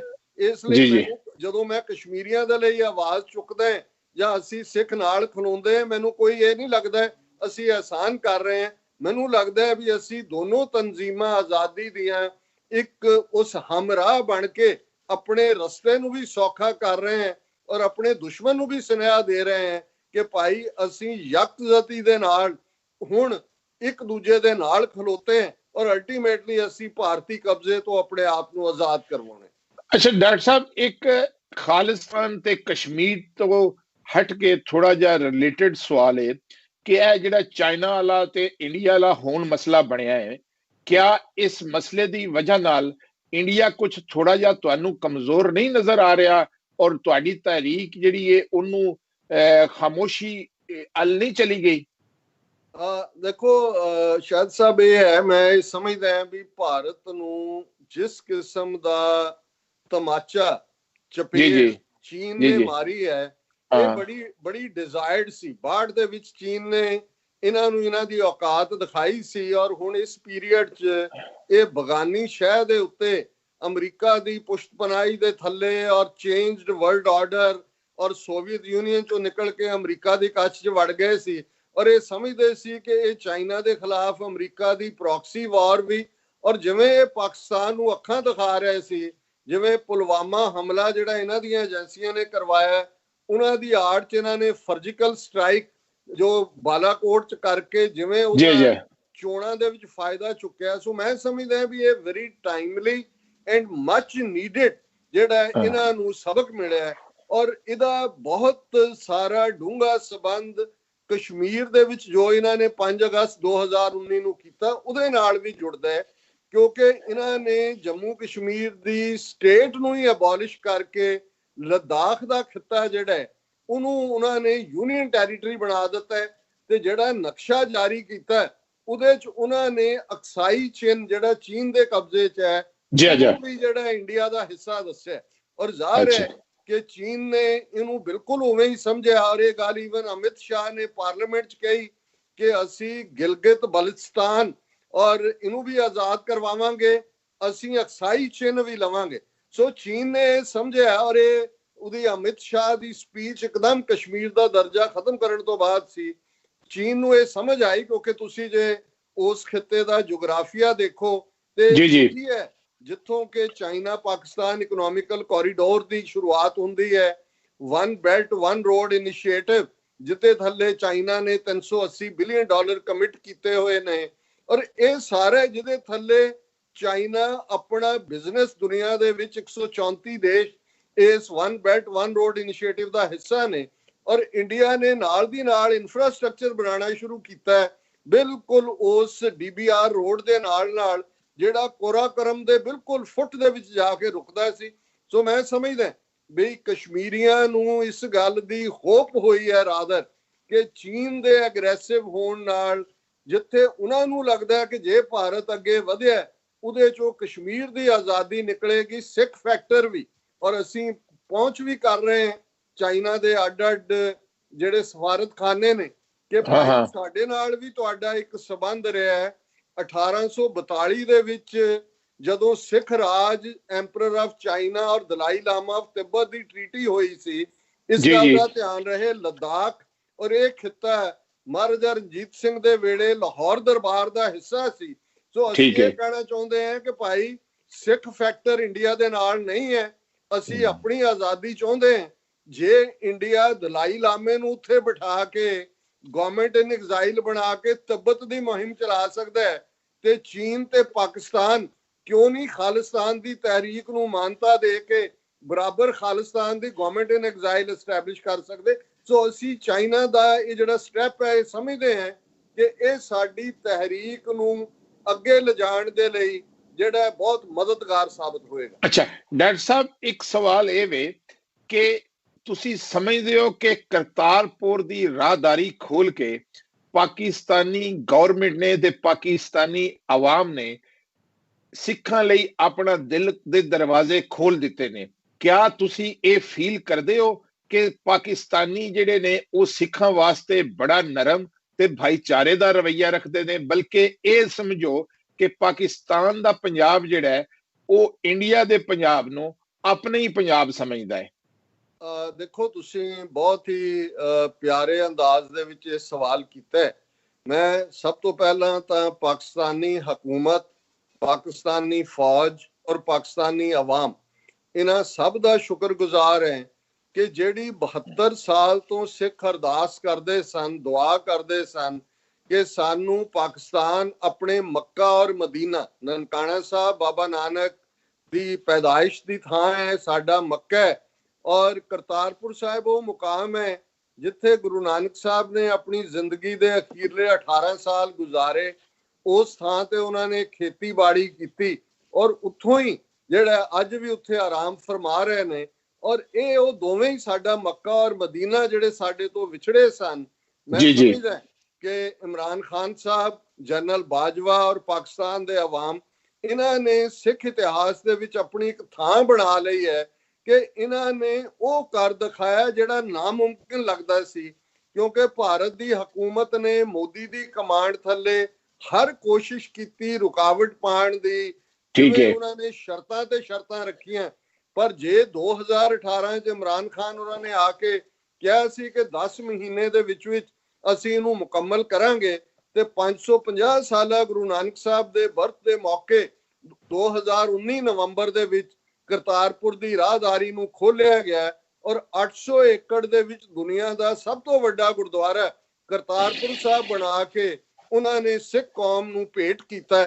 ਮੈਂ ਸਮਝਦਾ ਹਾਂ ਵੀ ਇਹਨੇ ਦੋਨਾਂ ਪੰਜਾਬਾਂ ਦੇ ਵਿੱਚ ਜਿਹੜਾ ਇੱਕ ਮੁਹੱਬਤ ਔਰ ਜਿਹੜਾ ਸਾਡਾ, ਮੈਂ ਸਮਝਦਾ ਵੀ ਜਿਹੜੀ ਤਹਿਜ਼ੀਬ ਹੁੰਦੀ ਹੈ ਉਹ ਸੈਂਕੜਿਆਂ ਸਾਲ ਨਹੀਂ, ਹਜ਼ਾਰਾਂ ਸਾਲ ਉਹਦੀ ਇਤਿਹਾਸ ਹੁੰਦਾ ਹੈ। ਅਸੀਂ ਉਸੇ ਧਰਤੀ ਦੇ ਵਾਸੀ ਹਾਂ। ਉਹੀ ਸਾਡੀ ਜ਼ਬਾਨ, ਉਹੀ ਮਿਠਾਸ, ਉਹੀ ਬਹਾਦਰੀ, ਉਹੀ ਗਿਲੇ ਸ਼ਿਕਵੇ, ਉਹੀ ਲੱਤਾਂ ਖਿੱਚਣ ਦੀ ਆਦਤ, ਉਹ ਸਾਰਾ ਕੁਝ ਠੀਕ ਹੈ, ਠੀਕ ਹੈ। ਅੱਛਾ ਡਾਕਟਰ ਸਾਹਿਬ, ਮੈਂ ਉੱਥੇ ਵੀ ਇਹ ਬਾਜਵੇ ਵੀ ਉੱਥੇ ਹੈ ਨੇ ਇੰਡੀਆ ਵਿੱਚ, ਚੀਮੇ ਵੀ ਹੈ ਨੇ, ਚੱਠੇ ਵੀ ਹੈ ਨੇ, ਤੁਸੀਂ ਰਾਂਝਾ ਵੀ ਕੋਈ ਉੱਥੇ ਹੈ? ਦੇਖੋ, ਪਹਿਲੀ ਗੱਲ ਤਾਂ ਮੈਂ ਇਹ ਦੱਸ ਦਿਆਂ, ਤੁਸੀਂ ਹੀਰ ਵਾਰਿਸ ਸ਼ਾਹ ਦੀ ਗੱਲ ਕੀਤੀ ਹੈ, ਰਾਂਝਾ ਯਾਦ ਕਰਵਾ ਦਿੱਤਾ ਹੈ। ਬਹੁਤ ਵਾਰ ਜਦੋਂ ਅੱਡ ਤਹਿਜ਼ੀਬ ਦੀ ਗੱਲ ਹੁੰਦੀ ਹੈ, ਹੁਣ ਵਾਰਿਸ ਸ਼ਾਹ, ਮੀਆਂ ਵਾਰਿਸ ਸ਼ਾਹ ਜਿਨ੍ਹਾਂ ਨੇ ਹੀਰ ਲਿਖੀ, ਉਹ 1722 ਚ ਪੈਦਾ ਹੁੰਦੇ ਨੇ ਤੇ 1798 ਚ ਉਹ ਇਸ ਦੁਨੀਆ ਨੂੰ ਅਲਵਿਦਾ ਕਹਿੰਦੇ ਨੇ। ਉਹ ਜੰਡਿਆਲਾ ਸ਼ੇਰ ਖਾਨ ਚ ਪੈਦਾ ਹੋਏ, ਉੱਥੇ ਹੀ ਉਹਨਾਂ ਦੀ ਕਬਰ ਹੈ। ਔਰ ਮੈਂ ਹੀਰ ਵਾਰਿਸ ਸ਼ਾਹ ਚੋਂ ਇੱਕ ਕਪਲੇਟ ਕੋਟ ਕਰਨਾ ਚਾਹੁੰਦਾ ਹਾਂ, ਦੱਸਣ ਦੇ ਲਈ ਕਿ ਵਾਰਿਸ ਸ਼ਾਹ ਨੇ ਪੰਜਾਬ ਦੀ ਅਲੱਗ ਐਂਟੀਟੀ ਕਬੂਲੀ ਰੈਸਟ ਆਫ ਇੰਡੀਆ ਤੋਂ, ਹਿੰਦ ਤੋਂ। ਜਦੋਂ ਉਹ ਹੀਰ ਦੀ ਖੂਬਸੂਰਤੀ ਬਿਆਨਦੇ ਨੇ ਤੇ ਉਹ ਕਹਿੰਦੇ ਨੇ, ਭਵਾਂ ਵਾਂਗ ਕਮਾਨ ਲਾਹੌਰ ਦਿਸਣ, ਕੋਈ ਹੁਸਨ ਨਾ ਅੰਤ ਹਿਸਾਬ ਦਾ ਜੀ, ਸੁਰਮਾ ਨੈਣਾ ਦੀ ਧਾਰ ਵਿੱਚ ਖੁੱਭ ਰਿਹਾ, ਹਿੰਦ ਤੇ ਕਟਕ ਪੰਜਾਬ ਦਾ ਜੀ। ਹੁਣ ਇਹ ਬੜੇ ਸਿਗਨੀਫੀਕੈਂਟ ਵਾਰਿਸ ਸ਼ਾਹ ਕਹਿ ਰਿਹਾ ਕਿ ਹੀਰ ਦੀਆਂ ਅੱਖਾਂ 'ਚ ਇਵੇਂ ਉਹਦਾ ਸੁਰਮਾ ਜਿਹੜਾ ਉਹ ਇੰਨਾ ਖੁੱਭਿਆ ਔਰ ਇੰਨਾ ਸੋਹਣਾ ਲੱਗਦਾ ਜਿਵੇਂ ਹਿੰਦੁਸਤਾਨ ਦੇ ਉੱਤੇ ਪੰਜਾਬ ਦੀ ਫੌਜ ਚੜੀ ਹੋਏ। ਸੋ ਇੱਕ ਗੱਲ ਦਾ ਧਿਆਨ ਰਹੇ ਕਿ ਉਸ 18ਵੀਂ ਸਦੀ 'ਚ ਵੀ ਵਾਰਿਸ ਸ਼ਾਹ ਇਸ ਗੱਲ ਨੂੰ ਸਮਝਦੇ ਨੇ ਕਿ ਇਹ ਹਿੰਦੁਸਤਾਨ ਗੰਗਾ ਜਮਨਾ ਦੇ ਪੁੱਤਰ ਇਹ ਹੋਰ ਨੇ, ਤੇ 5 ਦਰਿਆਵਾਂ ਦੀ ਧਰਤੀ ਜਿੱਥੇ ਹੀਰ ਤੇ ਰਾਂਝਾ ਹੋਏ ਨੇ, ਇਹ ਧਰਤੀ ਹੋਰ ਹੈ। ਉਹ ਉਸ ਹਿੰਦ ਦੇ ਉੱਤੇ ਪੰਜਾਬ ਦੀ ਫੌਜ ਚਾੜ ਰਹੇ ਨੇ। ਸੋ ਜ਼ਾਹਿਰ ਹੈ ਕਿ ਪੰਜਾਬ ਦੀ ਤਹਿਜ਼ੀਬ, ਸਾਡੇ ਕਬੀਲਿਆਂ ਦਾ ਇਤਿਹਾਸ ਹਜ਼ਾਰਾਂ ਸਾਲ ਪੁਰਾਣਾ ਹੈ। ਚੀਮੇ, ਚੱਠੇ, ਬਾਜਵੇ ਹਰ, ਔਰ ਜ਼ਾਹਿਰ ਹੈ ਰਾਂਝਣ ਵੀ, ਰਾਂਝਾ ਭਾਵੇਂ ਨਹੀਂ, ਰਾਂਝਾ ਜਾਂ ਰਾਂਝਣ ਕਰਕੇ ਸਿੱਖਾਂ 'ਚ ਜਿਹੜੀ ਹੈ ਉਹ ਸਬ ਕਾਸਟ ਹੈ, ਭਾਵੇਂ ਗਿਣਤੀ ਬਹੁਤ ਜ਼ਿਆਦਾ ਨਹੀਂ ਹੈ, ਲੇਕਿਨ ਉਹੀ ਧਰਤੀ ਹੈ ਸਾਡਾ, ਉਹੀ ਸਾਡਾ ਤਹਿਜ਼ੀਬ ਹੈ। ਬਹੁਤ ਸ਼ੁਕਰੀਆ। ਸਾਂਝ ਹੈ ਇਹ ਮਿਲੇਨੀਅਮਸ ਦੀ ਹੈ, ਹਜ਼ਾਰਾਂ ਸਾਲਾਂ ਦੀ ਹੈ, ਸਦੀਆਂ ਦੀ ਨਹੀਂ। ਅੱਛਾ, ਬਹੁਤ ਸ਼ੁਕਰੀਆ ਡਾਕਟਰ ਸਾਹਿਬ। ਡਾਕਟਰ ਸਾਹਿਬ, ਮੈਂ ਸਮਝਦਾ ਵਾਂ ਕਿ ਕਰਤਾਰਪੁਰ ਰਾਹਦਾਰੀ ਸਿੱਖਾਂ ਵਾਸਤੇ ਖੋਲ੍ਹਣੇ ਲਈ ਸਾਡੀ ਫੌਜ ਤੇ ਸਾਡੇ ਜਨਰਲ ਬਾਜਵਾ ਸਾਹਿਬ ਦਾ ਬਹੁਤ ਜ਼ਿਆਦਾ ਕਿਰਦਾਰ ਹੈ। ਕਿਆ ਤੁਸੀਂ ਜ਼ਿਹਨੀ ਤੌਰ ਤੇ ਖਾਲਿਸਤਾਨ ਤਹਿਰੀਕ ਦੇ ਲੋਕ ਇਹ ਸਮਝਦੇ ਹੋ ਕਿ ਪਾਕਿਸਤਾਨੀ ਫੌਜ ਜਿਹੜੀ ਹੈ ਤੁਹਾਡੇ ਲਈ ਨਰਮ ਰਵੱਈਆ ਜਾਂ ਦਿਲ ਵਾਸਤੇ ਮੁਹੱਬਤ ਰੱਖਦੀ ਹੈ? ਦੇਖੋ, ਮੈਂ ਤੁਹਾਡੇ ਅੱਜ ਦੇ ਪਲੇਟਫਾਰਮ ਤੋਂ ਇੱਕ ਗੱਲ ਬੜੀ ਫੋਰਸਫੁਲੀ ਕਹਿਣਾ ਚਾਹੁੰਦਾ ਹੈ। ਜੀ। ਮੈਨੂੰ ਯਾਦ ਹੈ ਮੁਸ਼ਰਫ ਦੀ ਹਕੂਮਤ ਦੇ ਵੇਲੇ ਜਿਹੜੇ ਉਹਨਾਂ ਦੇ ਲਾ ਮਿਨਿਸਟਰ ਸਨ ਅਫਜ਼ਲ ਹੈਦਰ, ਉਹ ਅਮਰੀਕਾ ਚ ਆਏ ਔਰ ਮੈਨੂੰ ਇੱਕ ਹਫ਼ਤਾ ਲਗਭਗ ਉਹਨਾਂ ਦੇ ਨਾਲ ਅੱਡ-ਅੱਡ ਥਾਵਾਂ ਤੇ ਜਾਣ ਦਾ ਮੌਕਾ ਮਿਲਿਆ। ਮੈਂ ਉਹਨਾਂ ਨੂੰ ਇਹ ਗੱਲ ਕਹੀ, ਮੈਂ ਕਿਹਾ ਦੇਖੋ, ਹੁਣ ਇਹ ਗੱਲ ਬਹੁਤ ਹੋ ਗਈ ਕਿ ਸਾਡੀ ਇਹ ਵੀ ਸਾਂਝ ਹੈ, ਜ਼ਬਾਨ ਦੀ ਵੀ ਹੈ, ਤਹਿਜ਼ੀਬ ਦੀ ਵੀ ਹੈ, ਤੁਸੀਂ ਪਿਆਰ ਕਰਦੇ ਹੋ, ਅਸੀਂ ਵੀ ਤੁਹਾਨੂੰ ਪਿਆਰ ਕਰਦੇ ਹਾਂ। ਮੈਂ ਕਿਹਾ ਹੁਣ ਇੱਕ ਕਦਮ ਅੱਗੇ ਜਾਓ। ਹਾਂ, ਔਰ ਉਹ ਕਦਮ ਹੈ ਕਿ ਤੁਸੀਂ ਜਿਹੜਾ ਖਾਲਿਸਤਾਨ ਦੀ ਤਹਿਰੀਕ ਨੂੰ ਕਿਸੇ ਨਾ ਕਿਸੇ ਹਵਾਲੇ ਨਾਲ, ਅਸੀਂ ਤੁਹਾਡੇ ਤੋਂ ਕੋਈ ਪੈਸੇ ਨਹੀਂ ਮੰਗਦੇ, ਪੋਲੀਟੀਕਲ ਸਟੇਟਮੈਂਟਾਂ ਨਾ ਤੁਸੀਂ ਦਿਓ, ਤੁਸੀਂ ਆਪਣੇ ਡਿਪਲੋਮੈਟਸ ਨੂੰ ਹੀ ਬਾਹਰ ਕਹੋ ਵੀ ਘੱਟੋ ਘੱਟ ਜਿੱਥੇ ਉਹ ਮੈਂਸ਼ਨ ਕਰਦੇ ਨੇ ਹਿਊਮਨ ਰਾਈਟਸ ਵਾਇਲੇਸ਼ਨ ਕਸ਼ਮੀਰ ਦੀਆਂ, ਉਹਦੇ ਚ ਪੰਜਾਬ ਦਾ ਵੀ ਜ਼ਿਕਰ ਕਰੋ ਤਾਂ ਕਿ ਸਿੱਖਾਂ ਨੂੰ ਇੱਕ ਕੁਰਬਤ ਮਹਿਸੂਸ ਹੋਏ ਤੇ ਉਹ ਮੈਨੂੰ ਕਹਿਣ ਲੱਗੇ ਕਿ ਜੀ ਗੱਲ ਤੁਹਾਡੀ ਠੀਕ ਹੈ, ਅਸੀਂ ਚਾਹੁੰਦੇ ਵੀ ਹੈ, ਪਰ ਜੇ ਅਸੀਂ ਖਾਲਿਸਤਾਨ ਦੀ ਹਮਾਇਤ ਵੱਲ ਤੁਰੇ ਤੇ ਇੰਡੀਆ ਬਲੋਚਿਸਤਾਨ ਦਾ ਮੁੱਦਾ ਖੜਾ ਕਰ ਦੇਗਾ। ਮੈਂ ਕਿਹਾ ਜੀ ਉਹ ਤਾਂ ਉਹਨਾਂ ਨੇ ਕਰਨਾ ਹੀ ਕਰਨਾ ਹੈ, ਤੁਸੀਂ ਇਸ ਗੱਲ ਹੁਣ ਤਾਂ ਕੋਈ ਸ਼ੱਕ ਨਹੀਂ ਹੈ ਕਿ ਜੋ ਕੁਝ ਕੁਲਭੂਸ਼ਣ ਯਾਦਵ ਰਾਹੀਂ ਉਹਨਾਂ ਨੇ ਇੰਡੀਆ ਦੀ ਰਾਹ ਨੇ ਬਲੋਚਿਸਤਾਨ ਕਰਵਾਇਆ, ਲਿਬਰੇਸ਼ਨ ਬਲੋਚਿਸਤਾਨ ਲਿਬਰੇਸ਼ਨ ਆਰਮੀ ਕਿਹਨੇ ਖੜੀ ਕੀਤੀ ਹੋਈ ਹੈ, ਇਹਨਾਂ ਦੀ ਏਜੰਸੀਆਂ ਦੀ ਹੈ। ਅਫਗਾਨਿਸਤਾਨ ਦੇ ਨਾਲ 12-13 ਜਿਹੜੇ ਕੌਂਸੂਲੇਟ ਬਣਾਏ। ਜੇ ਡਾਕਟਰ ਸਾਹਿਬ ਪਿਛਲੇ ਦਿਨਾਂ ਦੇ ਵਿੱਚ ਪਾਕਿਸਤਾਨ ਤੋਂ ਜਿੰਨੀਆਂ ਵੀ ਤਖਰੀਬਕਾਰੀਆਂ ਹੋਈਆਂ ਨੇ, ਬੰਬ ਧਮਾਕੇ ਹੋਏ ਨੇ, ਉਹਨਾਂ ਦੇ ਪਿੱਛੇ ਇੰਡੀਅਨ ਏਜੰਸੀਆਂ ਦਾ ਹੀ ਹੱਥ ਹੈ। ਔਰ ਮੈਂ ਸਮਝਦਾ ਕਿ ਕਰਾਚੀ ਔਰ ਬਲੋਚਿਸਤਾਨ ਦੇ ਏਰੀਏ ਦੇ ਅੰਦਰ ਜਿਹੜੇ ਵਾਕਿਆਤ ਹੋਏ ਨੇ, ਉਹ ਜਿਸ ਸਿਲਸਿਲੇ ਦੇ ਅੰਦਰ ਵੀ ਹੋਏ ਨੇ, ਉਹ ਇਹਨਾਂ ਦੇ ਹੀ ਹੱਥ ਹੈ। ਮੈਂ ਇਸ ਗੱਲ ਨਾਲ ਤੁਹਾਡੀ ਨਾਲ ਇਤਫਾਕ ਕਰਨਾ। ਲੇਕਿਨ ਇੱਕ ਗੱਲ ਹੋਰ ਵੀ ਮੈਂ ਸੁਣਨੇ ਵਿੱਚ ਆਈ ਹੈ, ਕਿਉਂਕਿ ਤੁਸੀਂ ਜਾਣਦੇ ਹੋ ਕਿ ਨਿਊਯਾਰਕ ਦੇ ਵਿੱਚ ਅਸੀਂ ਵੀ ਤੁਹਾਡੇ ਪਿੱਛੇ ਪਿੱਛੇ ਇਹਨਾਂ ਮਹਿਫਲਾਂ ਵਿੱਚ ਜਾਂਦੇ ਆਂਦੇ ਰਹਿੰਦੇ ਹਾਂ। ਕੁਝ ਲੋਕ ਇਹ ਵੀ ਸਮਝਦੇ ਨੇ ਕਿ ਕਰਤਾਰਪੁਰ ਰਾਹਦਾਰੀ ਖੁੱਲਣ ਤੋਂ ਬਾਅਦ ਪਾਕਿਸਤਾਨ ਦਾ ਈਸਟ ਸਾਈਡ ਵਾਲਾ ਜਿਹੜਾ ਬਾਰਡਰ ਹੈ ਉਹ ਬੜਾ ਮਹਿਫੂਜ਼ ਤਰੀਨ ਹੋ ਗਿਆ, ਕਿਉਂਕਿ ਸਿੱਖ ਇਹ ਸਮਝਦੇ ਨੇ ਕਿ ਪਾਕਿਸਤਾਨ ਵੀ ਸਾਡੇ ਹੀ ਮੁਲਕ ਹੈ। ਜੀ ਦੇਖੋ, ਬਿਲਕੁਲ ਤੁਸੀਂ ਠੀਕ ਕਿਹਾ। ਮੈਂ ਸਮਝਦਾ ਹਾਂ ਵੀ ਭਾਰਤ ਦੀ ਹਕੂਮਤ ਨੇ ਜਿਹੜੀਆਂ ਬਹੁਤ ਸਾਰੀਆਂ ਪਾਸਪੋਰਟ ਔਰ ਦੂਸਰੀਆਂ ਰੈਸਟ੍ਰਿਕਸ਼ਨਸ ਲਾਈਆਂ ਕਰਤਾਰਪੁਰ ਸਾਹਿਬ ਵਿਜ਼ਿਟ ਤੋਂ, ਇਸ ਪੀਰੀਅਡ ਦੇ ਵਿੱਚ ਜਦੋਂ ਤੋਂ ਕਰੋਨਾ ਦੀ ਮਹਾਮਾਰੀ ਕਰਕੇ ਇਹ ਬੰਦ ਨਹੀਂ ਹੋਇਆ ਸੀ, 80,000 ਤੋਂ ਜ਼ਿਆਦਾ ਸਿੱਖ ਭਾਰਤ ਵਾਲੇ ਪੰਜਾਬ ਚੋਂ ਕਰਤਾਰਪੁਰ ਸਾਹਿਬ ਆਏ ਔਰ 1 ਲੱਖ ਤੋਂ ਜ਼ਿਆਦਾ ਸਿੱਖ ਇਧਰੋਂ ਗਏ। ਔਰ ਹਜ਼ਾਰਾਂ ਵੀਡੀਓ ਇੰਟਰਨੈਟ ਤੇ ਪਈਆਂ ਨੇ ਕਿ ਜੋ ਸਿੱਖਾਂ ਨੇ ਆ ਕੇ ਮਹਿਸੂਸ ਕੀਤਾ, ਜਿੰਨੀ ਮੁਹੱਬਤ ਜਿੰਨਾ ਪਿਆਰ ਪਾਕਿਸਤਾਨ ਦੇ ਲੋਕਾਂ ਨੇ ਦਿੱਤਾ ਹੈ, ਜਿਵੇਂ ਜਜ਼ਬਾਤਾਂ ਦਾ ਹੜ੍ਹ ਜਿਹੜਾ ਅਸੀਂ ਦੇਖਦੇ ਹਾਂ। ਭਾਰਤੀ ਹਕੂਮਤ ਘਬਰਾਈ ਕਿ ਭਾਈ ਅਜੇ ਤਾਂ ਸਾਲ ਨਹੀਂ ਹੋਇਆ, ਇੰਨੀਆਂ ਰੈਸਟ੍ਰਿਕਸ਼ਨਸ ਰੱਖੀਆਂ ਤੇ ਇਹ ਦੋਵੇਂ ਜਿਹੜੇ ਨੇ ਉਹ ਇੰਨੇ ਕਰੀਬ ਨੇ ਔਰ ਉਹਨਾਂ ਨੇ ਰੁਕਾਵਟਾਂ ਖੜੀਆਂ ਕਰਨ ਦੀ ਜਿਹੜੀ ਹੈ ਬਰਾਬਰ ਆਪਣੀ ਕੋਸ਼ਿਸ਼ ਜਿਹੜੀ ਹੈ ਉਹਨਾਂ ਦੀ ਲਗਾਤਾਰ ਜਾਰੀ ਹੈ।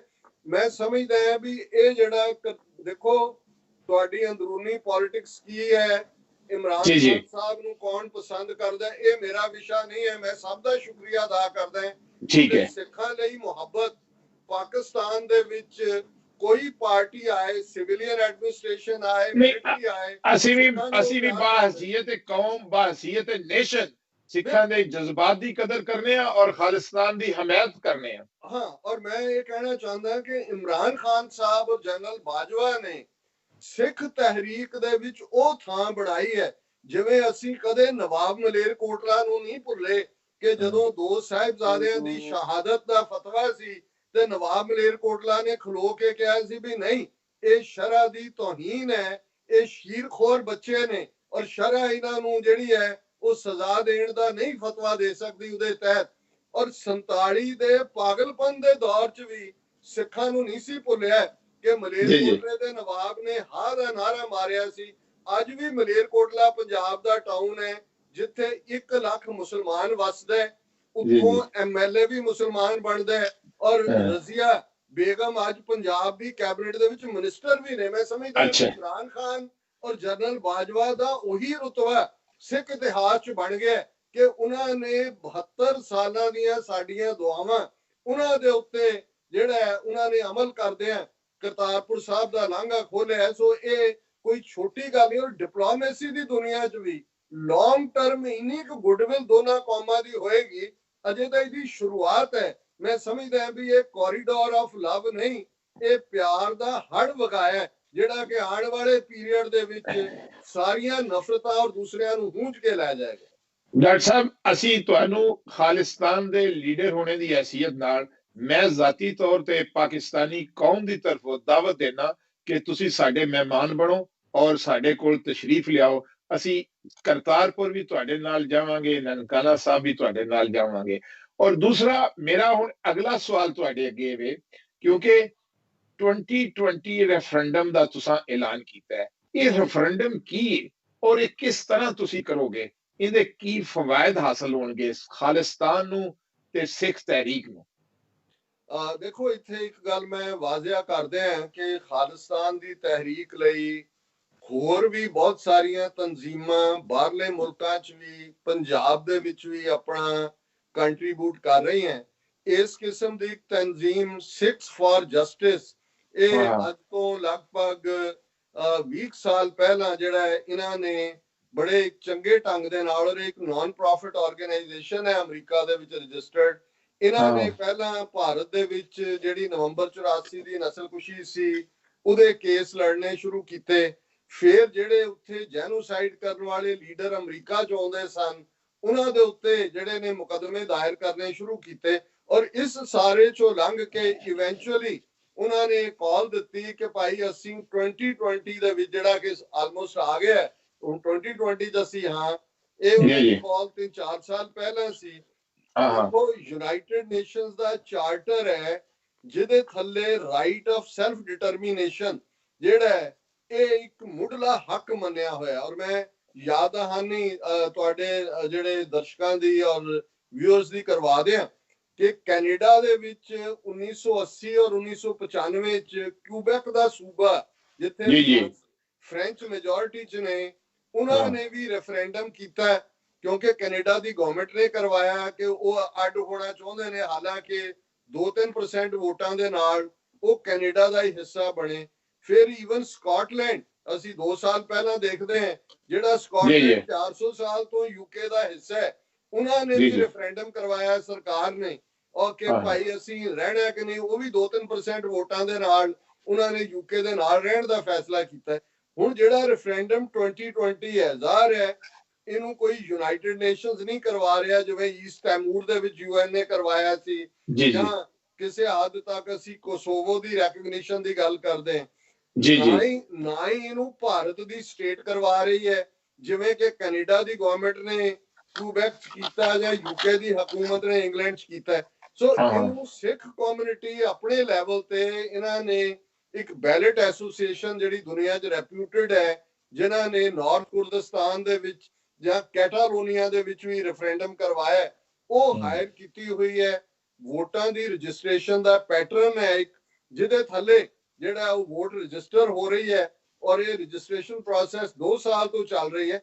ਇਸ ਗੱਲ ਦਾ ਧਿਆਨ ਰਹੇ ਕਿ ਇਹ ਰੈਫਰੈਂਡਮ ਨਾਨ ਬਾਈਂਡਿੰਗ ਹੈ ਕਿਉਂਕਿ ਨਾ UN ਦੇ ਥੱਲੇ ਹੈ ਨਾ ਹੀ ਕੋਈ ਇੰਡੀਅਨ ਗਵਰਨਮੈਂਟ, ਪਰ ਇਹ ਸਾਡੇ ਖਾਲਿਸਤਾਨ ਦੇ ਕੇਸ ਨੂੰ ਇੱਕ ਸਟੈਪ ਅੱਗੇ ਲਿਜਾਏਗਾ ਜਦੋਂ ਅਸੀਂ ਉਸ ਰੈਫਰੈਂਡਮ ਦੀ ਬਿਨਾਂ ਤੇ, ਕਿਉਂਕਿ ਬਹੁਤ ਵਾਰ ਇੰਡੀਅਨ ਗਵਰਨਮੈਂਟ ਦਾ ਪ੍ਰੋਪੇਗੈਂਡਾ ਹੁੰਦਾ ਹੈ ਕਿ ਜੀ ਇਹ ਮੁੱਖੀ ਭਾਰਤ ਸਿੱਖ ਨੇ ਜਿਹੜੇ ਖਾਲਿਸਤਾਨ ਚਾਹੁੰਦੇ ਨੇ, ਮੈਜੋਰਿਟੀ ਸਿੱਖ ਤੇ ਇੱਥੇ ਖੁਸ਼ ਨੇ, ਕੁਛ ਇਹ ਵੀ ਕਹਿਣਗੇ ਜੀ ਇਹਨਾਂ ਨੇ ਆਪਣੀਆਂ ਦੁਕਾਨਾਂ ਖੋਲੀਆਂ ਹੋਈਆਂ ਐਵੇਂ ਰੋਟੀ ਰੋਜ਼ੀ ਚਲਾਉਂਦੇ ਨੇ, ਸਿੱਖ ਦਾ ਖਾਲਿਸਤਾਨ ਨਹੀਂ ਚਾਹੁੰਦੇ।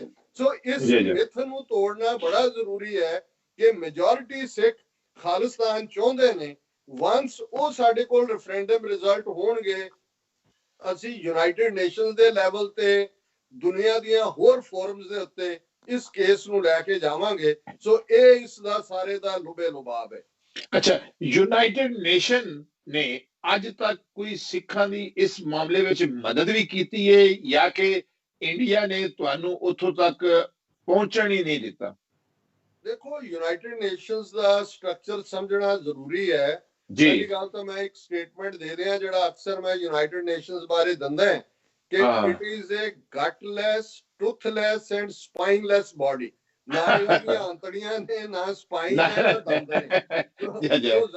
ਜ਼ਾਹਰ ਹੈ ਵੀ ਇਹਨਾਂ ਨੂੰ ਅਸੀਂ ਇੱਕ ਨੋਰਮ ਦੇ ਤੌਰ ਤੇ ਕਹਿੰਦੇ ਜ਼ਰੂਰ ਹੈ ਜੀ ਅਸੀਂ ਮੈਮੋਰੈਂਡਮ ਦਿੱਤਾ ਜਾਂ ਤੁਸੀਂ ਵੀ ਸ਼ਾਮਲ ਹੁੰਦੇ ਰਹੇ ਹੋ, ਪ੍ਰੋਟੈਸਟ ਕਰਦੇ ਆ ਉਹਦੇ ਬਾਅਦ, ਪਰ ਸਾਨੂੰ ਵੀ ਪਤਾ ਹੈ ਵੀ ਯੂਨਾਈਟਿਡ ਨੇਸ਼ਨਸ ਨੂੰ ਉਹੀ ਚਲਾਉਂਦੇ ਨੇ ਜਿਹੜੇ ਸਭ ਤੋਂ ਜ਼ਿਆਦਾ ਫੰਡਿੰਗ ਦਿੰਦੇ ਨੇ ਜਾਂ ਜਿਹੜੇ ਦੁਨੀਆ ਦੀ ਪੋਲਿਟਿਕਸ ਨੂੰ ਆਪਣੇ ਢੰਗ ਨਾਲ ਚਲਾਉਣਾ ਚਾਹੁੰਦੇ ਨੇ। ਫਿਰ ਵੀ ਅਸੀਂ ਇਹ ਸਮਝਦੇ ਹਾਂ ਕਿ ਕਿਉਂਕਿ ਯੂਨਾਈਟਿਡ ਨੇਸ਼ਨਸ ਦਾ ਨਿਊਯਾਰਕ ਦੇ ਵਿੱਚ ਐਡਮਿਨਿਸਟ੍ਰੇਟਿਵ ਸਟਰਕਚਰ ਹੈ, ਇਹਨਾਂ ਦਾ ਜਿਹੜਾ ਹਿਊਮਨ ਰਾਈਟਸ ਚੈਪਟਰ ਹੈ, ਹਿਊਮਨ ਰਾਈਟਸ ਕਾਉਂਸਲ, ਉਹ ਜਨੀਵਾ ਦੇ ਵਿੱਚ ਹੈ, ਯੂਰਪ ਦੇ ਵਿੱਚ।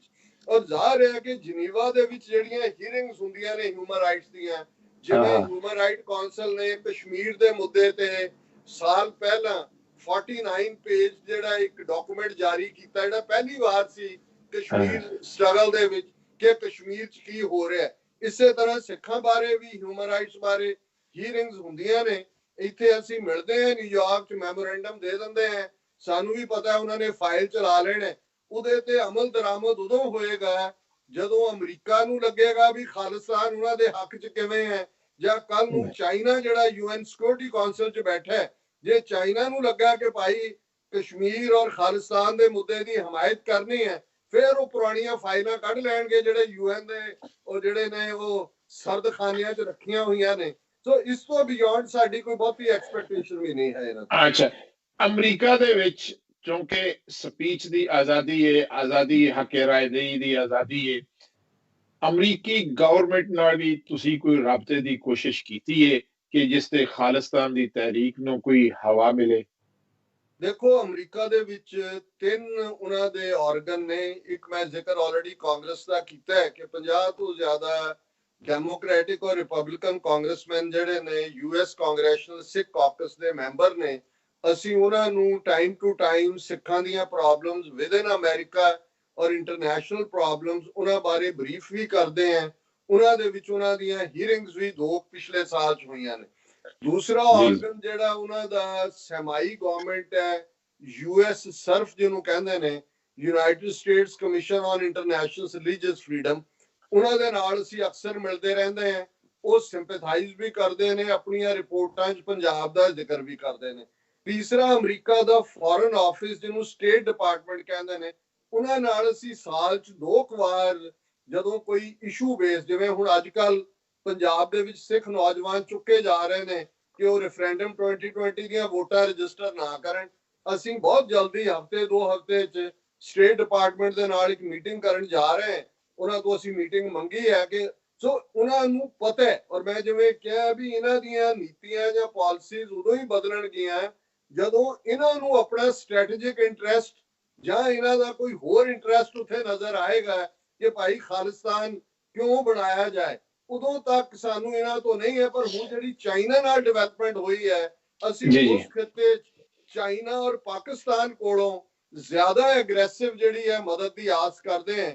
ਅਮਰੀਕਾ ਦਾ ਇਸ ਵੇਲੇ ਮੈਂ ਸਮਝਦਾ ਕਿ ਭਾਰਤ ਦੇ ਨਾਲ ਲੱਗ ਕੇ ਇੱਕ ਡਿਫਰੈਂਟ ਬਲੌਕ ਨੂੰ ਲੀਡ ਕਰ ਰਿਹਾ। ਅੱਛਾ ਡਾਕਟਰ ਸਾਹਿਬ, ਮੈਂ ਸਮਝਦਾ ਕਿ ਇੱਕ ਰੈਫਰੈਂਡਮ 2020 ਦੇ ਦੌਰਾਨ ਜਿਹੜੇ ਤੁਹਾਡੀ ਤਨਜ਼ੀਮ ਦੇ ਬੰਦੇ ਪੰਜਾਬ ਵਿੱਚ ਮੌਜੂਦ ਨੇ, ਉਹਨਾਂ ਦੇ ਤੇ ਬੜੀਆਂ ਮੁਸੀਬਤਾਂ ਤੇ ਤਕਲੀਫਾਂ ਹੁੰਦੀਆਂ। ਕਿਆ ਤੁਸੀਂ ਦੱਸਦੇ ਹੋ ਕਿ ਉੱਥੇ ਤਹਿਰੀਕ ਨੌਜਵਾਨ ਕਿਸ ਤਰ੍ਹਾਂ ਚਲਾ ਰਹੇ ਨੇ ਔਰ ਕਿਹਨਾਂ ਮੁਸੀਬਤਾਂ ਦਾ ਸ਼ਿਕਾਰ ਨੇ?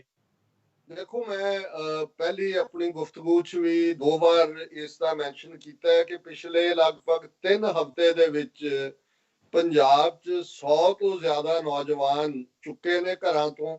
ਔਰ ਇੱਕ ਬੜਾ ਸਖਤ ਕਾਨੂੰਨ ਜਿਹੜਾ ਇਹਨਾਂ ਨੇ UAPA ਦਾ ਬਣਾਇਆ, ਜਿਹਦੇ ਥੱਲੇ ਉਹਨਾਂ ਨੇ ਇਹਨਾਂ ਸਾਰਿਆਂ ਨੂੰ ਬੁੱਕ ਕੀਤਾ।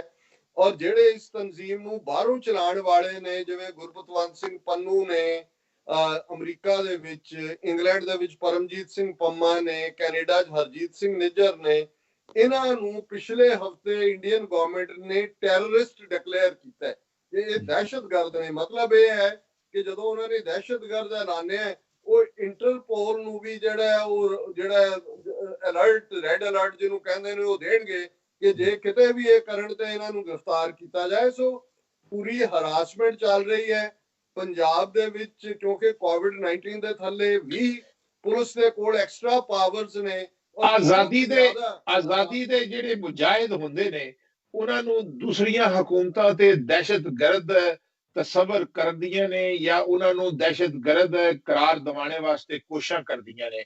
ਸਾਡੇ ਜਿਹੜੇ ਬਾਹਰ ਬੰਦੇ ਤੁਹਾਡੇ ਜਿਹੜੇ ਖਾਲਿਸਤਾਨ ਦੇ ਰਹਿੰਦੇ ਨੇ, ਉਹਨਾਂ ਕਿੰਨਿਆਂ ਬੰਦਿਆਂ ਨੂੰ ਇੰਡੀਅਨ ਗਵਰਨਮੈਂਟ ਜਿਹੜੀ ਹੈ ਉਹਨਾਂ ਨੇ ਇਹ ਇਲਜ਼ਾਮ ਤਰਾਸ਼ੀ ਦਿੱਤੀ ਹੈ? ਦੇਖੋ, ਇੰਡੀਅਨ ਗਵਰਨਮੈਂਟ ਨੇ 2 ਤਰੀਕਿਆਂ ਨਾਲ ਬਾਹਰ ਸਿੱਖਾਂ ਦੀ, ਡਾਇਸਪੋਰਾ ਸਿੱਖਾਂ ਦੀ ਹਰਾਸਮੈਂਟ ਕੀਤੀ।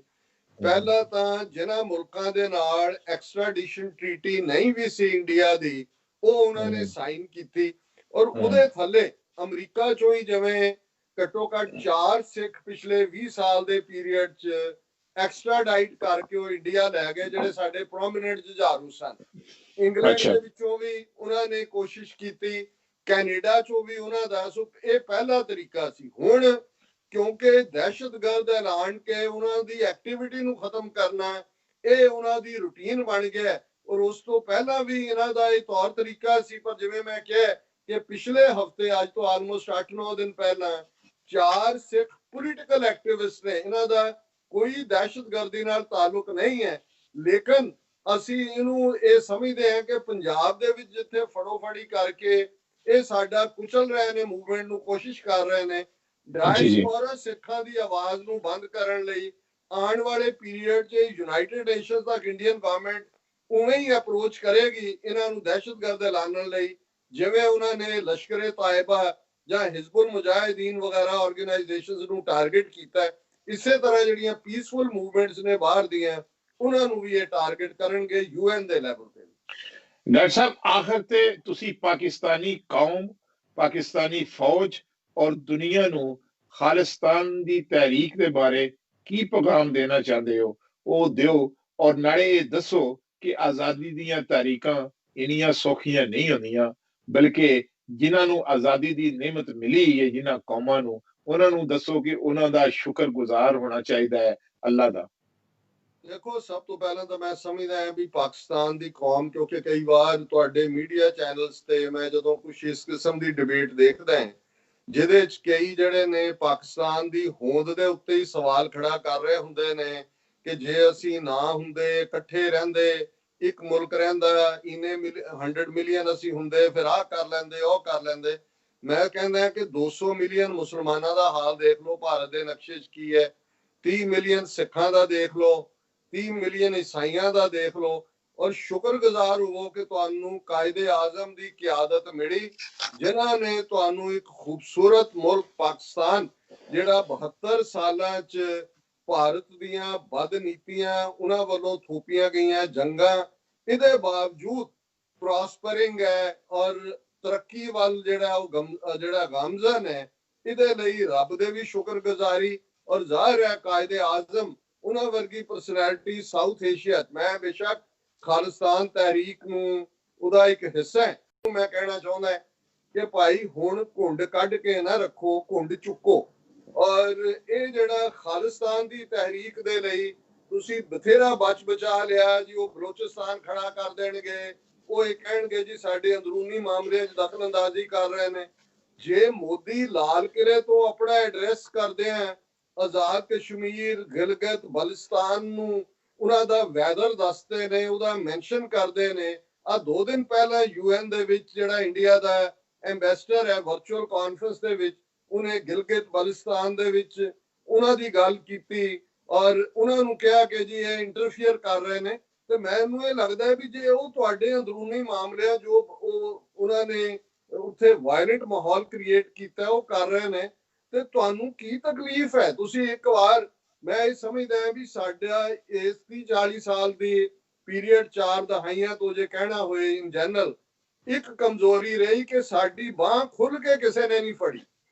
ਗੁੱਡਵਿਲ ਹੈ, ਜਿਵੇਂ ਤੁਸੀਂ ਕਿਹਾ, ਪਾਕਿਸਤਾਨੀ ਸਾਨੂੰ ਬਹੁਤ ਪਿਆਰ ਕਰਦੇ ਨੇ, ਪਰ ਹਕੂਮਤੀ ਲੈਵਲ ਦੇ ਉੱਤੇ ਸਾਨੂੰ ਇਹ ਨਹੀਂ ਲੱਗਾ ਕਦੇ ਵੀ ਕਿ ਕਿਸੇ ਨੇ ਸਾਡੀ ਬਾਹ ਫੜੀ ਹੈ। ਔਰ ਹੁਣ ਇਹ ਮੌਕਾ ਦੇਖੋ, ਖਾਲਿਸਤਾਨ ਇੱਕ ਬਫਰ ਸਟੇਟ ਦੇ ਡਾਕਟਰ ਸਾਹਿਬ, ਮੈਂ ਤੁਹਾਡੀ ਗੱਲ ਨੂੰ ਅੱਗੇ ਵਧਾਉਂਦਿਆਂ ਆ ਪਾਕਿਸਤਾਨੀ ਫੌਜ, ਜਨਰਲ ਬਾਜਵਾ ਔਰ ਇਮਰਾਨ ਖਾਨ ਸਾਹਿਬ ਅੱਗੇ ਇਹ ਰਿਕੁਐਸਟ ਕਰਾਂਗਾ ਕਿ ਖਾਲਿਸਤਾਨ ਦੀ ਤਹਿਰੀਕ ਦੇ, ਆਜ਼ਾਦੀ ਦੇ ਇਹਨਾਂ ਮੁਜਾਹਿਦਾਂ ਦੀ ਬਾਹ ਜ਼ਰੂਰ ਫੜੋ, ਔਰ ਇਸ ਤਰ੍ਹਾਂ ਫੜੋ ਕਿ ਸਾਡੀ ਇਹ 2-4 ਸਾਲਾ ਜ਼ਿੰਦਗੀ ਵਿੱਚ ਹੀ ਖਾਲਿਸਤਾਨ ਇੱਕ ਆਜ਼ਾਦ ਮੁਲਕ ਦੇ ਦੌਰ ਤੇ ਦੁਨੀਆ ਦੇ ਸਾਹਮਣੇ ਆਵੇ। ਔਰ ਇਨਸ਼ਾਅੱਲਾ ਤੁਹਾਡੇ ਨਾਲ ਫਿਰ ਵੀ ਗੱਲਾਂ ਹੁੰਦੀਆਂ ਰਹਿਣਗੀਆਂ। ਇਸ ਤੋਂ ਇਲਾਵਾ ਵੀ ਤੁਸੀਂ ਕੋਈ ਪੈਗਾਮ ਦੇਣਾ ਚਾਹੋ ਤੇ 72 ਦਾ ਪਲੇਟਫਾਰਮ ਆਖਰ ਤੇ ਹਾਜ਼ਰ ਹੈ ਤੁਹਾਡੇ ਵਾਸਤੇ। ਦੇਖੋ, ਮੈਂ ਕੰਕਲੂਜਨ 'ਚ ਇਹ ਕਹਿਣਾ ਚਾਹੁੰਦਾ ਕਿ ਜੋ ਕੁਝ ਹੁਣ ਇੰਡੀਆ, ਚਾਈਨਾ ਔਰ ਈਵਨ ਪਾਕਿਸਤਾਨ, ਤਿੰਨੋਂ ਨਿਊਕਲੀਅਰ ਪਾਵਰਸ ਨੇ ਔਰ ਤਿੰਨੋਂ ਹੀ ਇਸ ਵੇਲੇ ਇੱਕ ਤਨਾਤਨੀ ਦਾ ਮਾਹੌਲ ਹੈ। ਜੀ ਸਾਊਥ ਏਸ਼ੀਆ ਦੇ ਵਿੱਚ ਪਰਮਾਨੈਂਟ ਅਮਨ, ਪ੍ਰੋਸਪੈਰਿਟੀ ਔਰ ਕੋ ਐਗਜ਼ਿਸਟੈਂਸ ਹੈ, ਹੋਣੀ ਹੈ। ਤੇ ਇਹਦਾ ਜਵਾਬ ਬਫਰ ਸਟੇਟ ਖਾਲਿਸਤਾਨ ਹੈ, ਜਿਹੜੀ buffer state India, Pakistan, China ਦੇ ਵਿਚਾਲੇ ਇੱਕ ਬਫਰ ਦਾ ਕੰਮ ਕਰੇਗੀ। ਕਿਉਂਕਿ ਜਿਹੜੀ ਹਿੰਦੂਤਵਾ ਦਾ ਮਾਈਂਡਸੈਟ ਹੈ, 1000 ਸਾਲ ਤੋਂ ਇਹਨਾਂ ਦੇ ਅੰਦਰ ਉਹ ਨਫ਼ਰਤ ਹੈ। ਨਾ ਇਹਨਾਂ ਨੇ ਕਦੇ ਮੁਸਲਮਾਨਾਂ ਨੂੰ ਐਕਸੈਪਟ ਕੀਤਾ ਹੈ, ਨਾ ਸਿੱਖਾਂ ਨੂੰ ਐਕਸੈਪਟ ਕੀਤਾ ਹੈ। ਨਫ਼ਰਤ ਔਰ ਜ਼ਹਿਰ ਨਾਲ ਭਰੇ ਹੋਏ ਨੇ। ਔਰ ਸਿੱਖ ਕੌਮ ਜਿਹੜੀ ਕੋਐਗਜ਼ਿਸਟੈਂਸ ਯਕੀਨ ਰੱਖਦੀ ਹੈ, ਔਰ ਸਾਨੂੰ ਤਾਂ ਬਾਬਾ ਨਾਨਕ ਨੇ ਹੀ ਪਾਕਿਸਤਾਨ ਦੇ ਨਾਲ ਜੋੜਿਆ ਹੋਇਆ ਹੈ। ਸਾਡਾ ਮੱਕਾ, ਮਦੀਨਾ, ਸਾਡਾ ਸਭ ਕੁਝ ਹੀ ਜਿਹੜਾ ਆਪਸ ਦੇ ਵਿੱਚ ਸਾਂਝਾ ਹੈ। ਅਸੀਂ ਉਸ ਧਰਤੀ ਦੇ ਪੁੱਤਰ ਹੈ ਜਿਹੜੀ ਧਰਤੀ ਅਮਨ ਪਿਆਰ ਔਰ ਇੱਕ ਦੂਜੇ ਨੂੰ ਨਿਵਾਜਣ ਵਾਲੀ ਹੈ। ਸੋ ਅਸੀਂ ਸਮਝਦੇ ਹਾਂ ਕਿ ਬਫਰ ਸਟੇਟ ਖਾਲਿਸਤਾਨ ਦੀ ਕਾਇਮੀ ਦੇ ਨਾਲ ਹੀ ਸਾਊਥ ਏਸ਼ੀਆ ਦੇ ਵਿੱਚ ਸਟੇਬਿਲਿਟੀ ਔਰ ਪ੍ਰੋਸਪੈਰਿਟੀ ਦੇ ਦਰਵਾਜ਼ੇ ਖੁੱਲਣਗੇ। ਇਸ ਦੇ ਉੱਤੇ ਜਿਹੜਾ ਸਾਡਾ ਫੇਥ ਹੋਣਾ ਚਾਹੀਦਾ। ਬਹੁਤ ਸ਼ੁਕਰੀਆ ਡਾਕਟਰ ਸਾਹਿਬ, ਫਿਰ ਵੀ ਤੁਹਾਡੇ ਨਾਲ ਮੁਲਾਕਾਤ ਹੋਵੇਗੀ। ਤੁਸੀਂ ਸਾਨੂੰ ਅੱਜ ਆਜ਼ਾਦੀ ਦੇ ਬਾਰੇ ਤੇ ਖਾਲਿਸਤਾਨ ਦੇ ਬਾਰੇ ਔਰ ਕਸ਼ਮੀਰ ਦੇ ਬਾਰੇ ਬਹੁਤ ਸਾਰੀਆਂ ਸੋਹਣੀਆਂ ਗੱਲਾਂ ਸੁਣਾਈਆਂ। ਅਸੀਂ ਤੁਹਾਡੇ ਬੜੇ ਮਸ਼ਕੂਰ ਹਾਂ ਔਰ ਤੁਹਾਡੇ ਦੁਆਗੋ ਵੀ ਹਾਂ। ਅੱਲਾ ਨਿਗਹਿਬਾਨ। ਬਹੁਤ ਸ਼ੁਕਰੀਆ ਸਾਰੇ ਵਿਊਅਰਸ ਦਾ ਵੀ ਜਿਨ੍ਹਾਂ ਨੇ ਬੜੀ ਪੇਸ਼ੈਂਸ ਦੇ ਨਾਲ ਇਸ ਪ੍ਰੋਗਰਾਮ ਨੂੰ ਦੇਖਿਆ ਹੋਵੇਗਾ। Thank you.